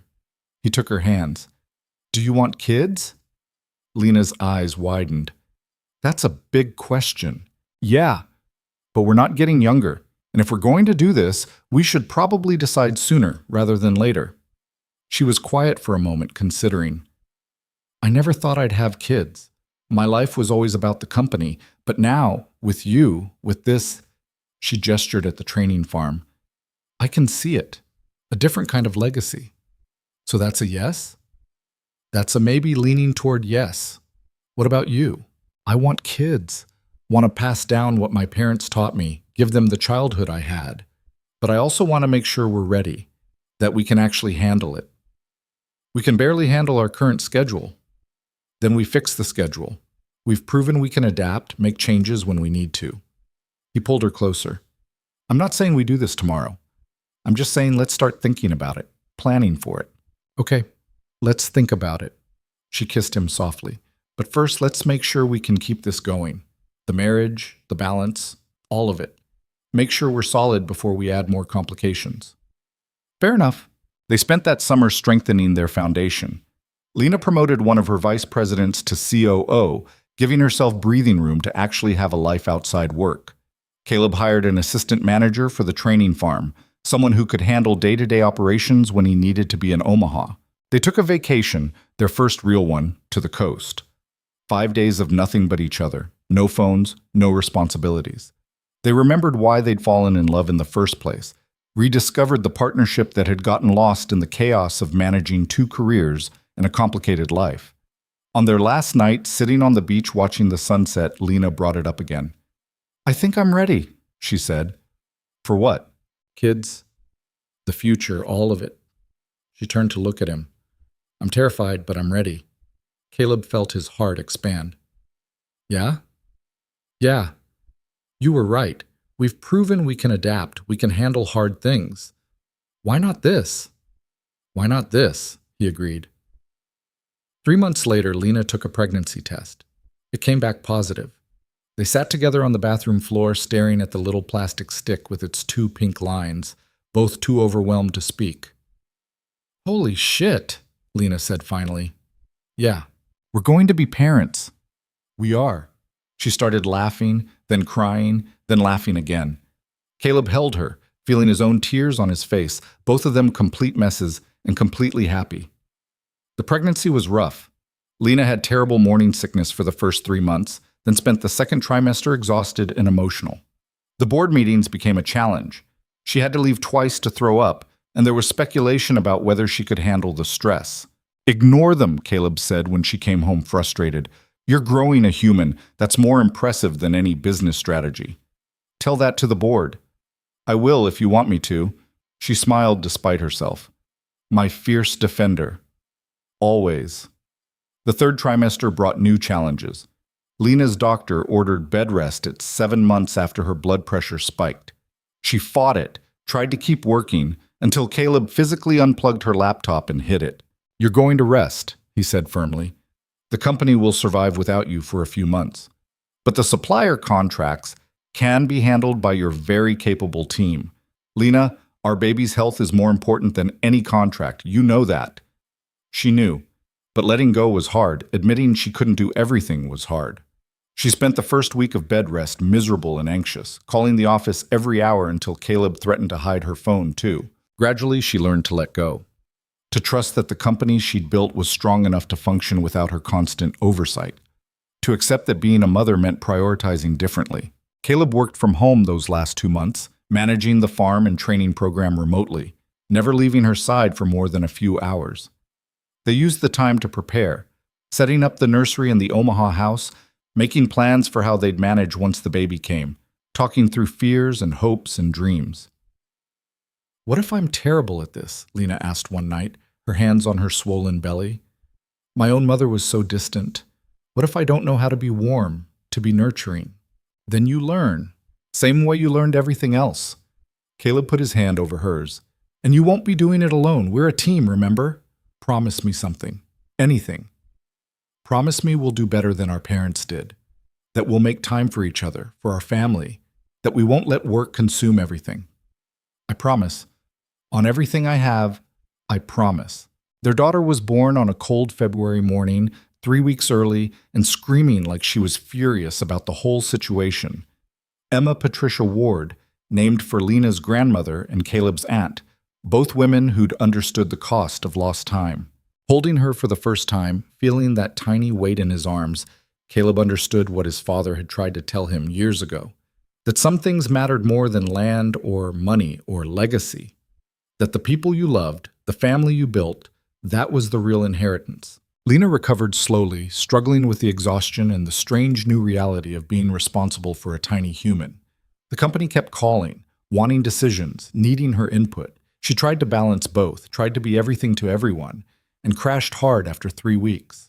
Caleb found her crying in the nursery at 2 a.m., Emma asleep in her arms. "I can't do this," Lena said. "I can't be a good mother and a good CEO. I'm failing at both." "You're not failing. You're adjusting. There's a difference. The board is already questioning my commitment. They think I should be back at work." "Then they're idiots. You just had a baby. You're allowed to take time."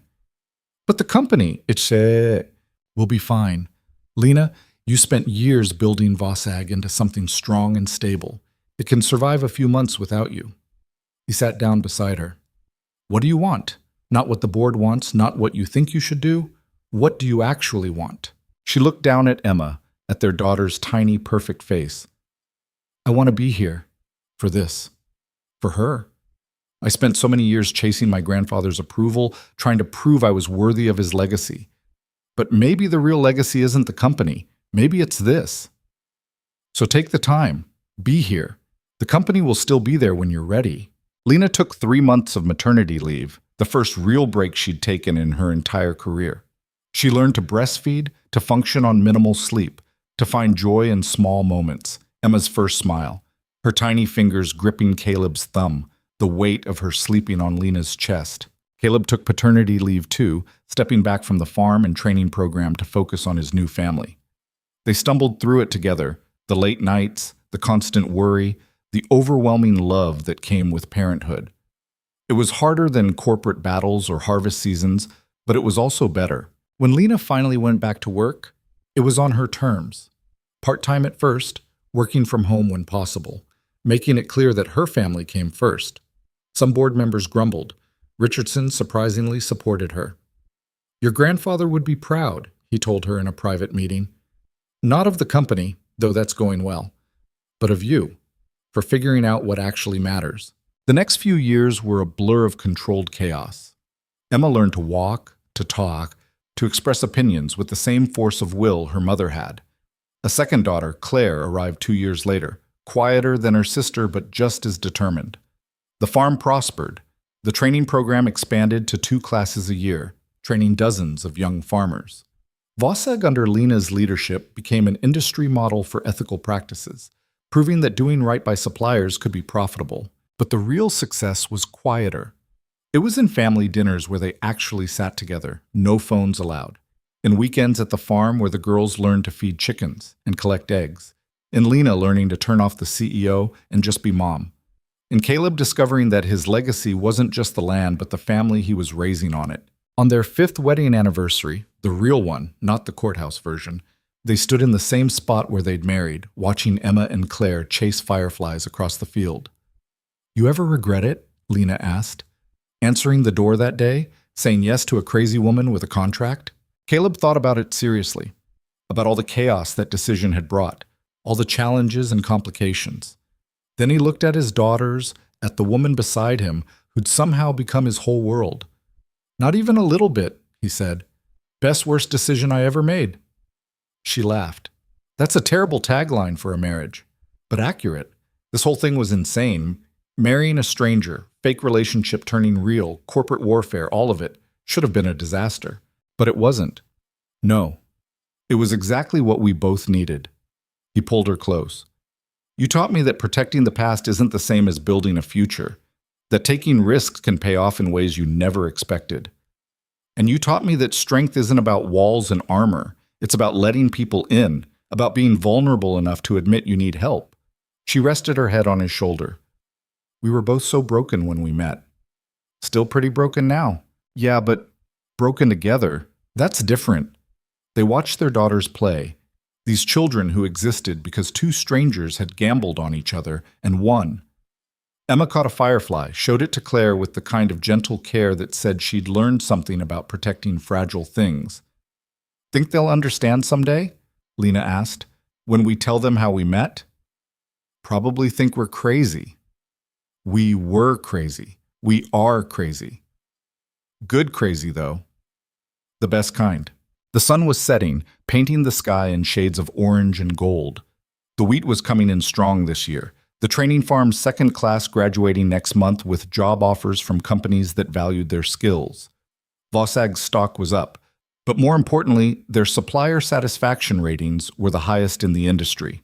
But the numbers didn't matter as much anymore. What mattered was this: standing on land that had been in Caleb's family for generations, with a woman he'd married for all the wrong reasons and stayed with for all the right ones, watching children who represented a future neither of them had dared imagine. "We should go in soon," Lena said. "Get them bathed and in bed." 5 more minutes. "You always say 5 more minutes. And you always let me have them."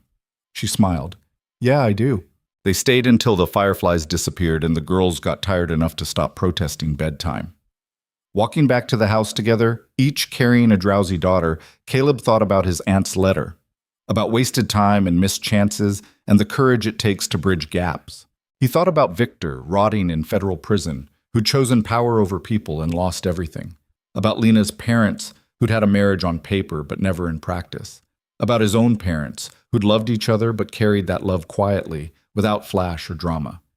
And he thought about what he and Lena had built, messy and complicated and nothing like what either of them had planned, but real, painfully, beautifully real. Later that night, after the girls were asleep and the house was quiet, Lena found him on the back porch. "What are you thinking about?" she asked, settling in beside him. "Everything. Nothing. How we got here." He put his arm around her. "You know what the crazy part is? If you hadn't been desperate, if Victor hadn't been threatening everything, if your grandfather's will hadn't forced your hand, none of this would exist. We never would have met. Butterfly effect. One decision changing everything. Do you think we were meant to find each other, or was it just random chance that worked out?" Lena considered this. "I don't know if I believe in fate, but I believe in choices. You could have said no when I showed up at your farm. I could have found someone else, taken the easier path. We both could have walked away a dozen times when things got hard. But we didn't. No. We chose each other. Over and over. That's not fate. That's better. She looked up at him. That's partnership. Caleb kissed her forehead, breathing in the moment. 5 years ago, he'd been alone on a failing farm, watching everything his parents built slowly die. Now he had this, a wife he loved, daughters who filled the house with noise and life, a future that stretched out bright and possible. It hadn't been easy. It would never be easy. Marriage took work, parenting took work, balancing 2 careers and a family took constant effort and compromise. But it was worth it. Every hard conversation, every sacrifice, every choice to stay when leaving would have been simpler. I love you, he said quietly. I love you too. Even when you track mud through my clean kitchen. That was one time. It was 3 times this week. Agree to disagree. She laughed, the sound carrying across the quiet farm. Somewhere in the distance, a coyote called. The wind moved through the wheat, making patterns in the moonlight, and 2 people who'd started as strangers sat together in the darkness, comfortable in the silence, secure in what they'd built. The contract was long fulfilled. The marriage was real, and the life they'd created from desperation and necessity had become something neither of them would trade for anything. In the morning, Caleb would get up early and check the fields. Lena would have conference calls and contract reviews. Emma would demand pancakes for breakfast, and Claire would spill juice on something important. The chaos would resume, as it always did. But for now, in this quiet moment, everything was exactly as it should be. 2 people who'd married for survival had learned to live, and in learning to live together, they discovered something their contract could never have guaranteed. They'd found home. Not in a place or a building or a piece of land, but in each other. In the family they'd built, the partnership they'd forged, the choice to keep choosing each other when it would have been easier to walk away. That was the real legacy. Not Vossag or the farm or the training program, though those mattered. But this, 2 broken people who'd found a way to be whole together, who'd taken a desperate gamble and turned it into a lifetime. Years later, when Emma was old enough to understand, she'd ask how her parents met. And Caleb would tell her the truth, that sometimes the best things in life come from the worst situations. That courage isn't about never being afraid, it's about moving forward anyway. That love isn't something you find perfectly formed, it's something you build, piece by piece, choice by choice. And he'd tell her that her mother showed up on a failing farm with a contract and a deadline, and somehow, impossibly, they'd turned a business arrangement into the greatest blessing of his life. Emma would probably roll her eyes. Teenagers did that. But maybe someday when she faced her own impossible choice, she'd remember. She'd remember that taking risks can lead to reward, that people aren't always what they seem at first glance, that the strongest bonds are forged in fire, not handed to you perfect and finished. But that was future wisdom. Tonight, Caleb held his wife on the porch of his grandfather's farm, listening to the wind, feeling the weight of her against his side, and knew with absolute certainty that he'd made the right choice. Not because it was easy, not because it made sense on paper, but because some things are worth fighting for, even when the odds are terrible and the outcome uncertain. Love was like that. Marriage was like that. Family was like that. Worth the risk. Worth the work. Worth everything. And in the quiet darkness of a Nebraska night, surrounded by land that had seen generations of struggle and triumph, 2 people who'd started as strangers sat together as partners, as lovers, as family. The contract had brought them together, but choice kept them there, and that made all the difference.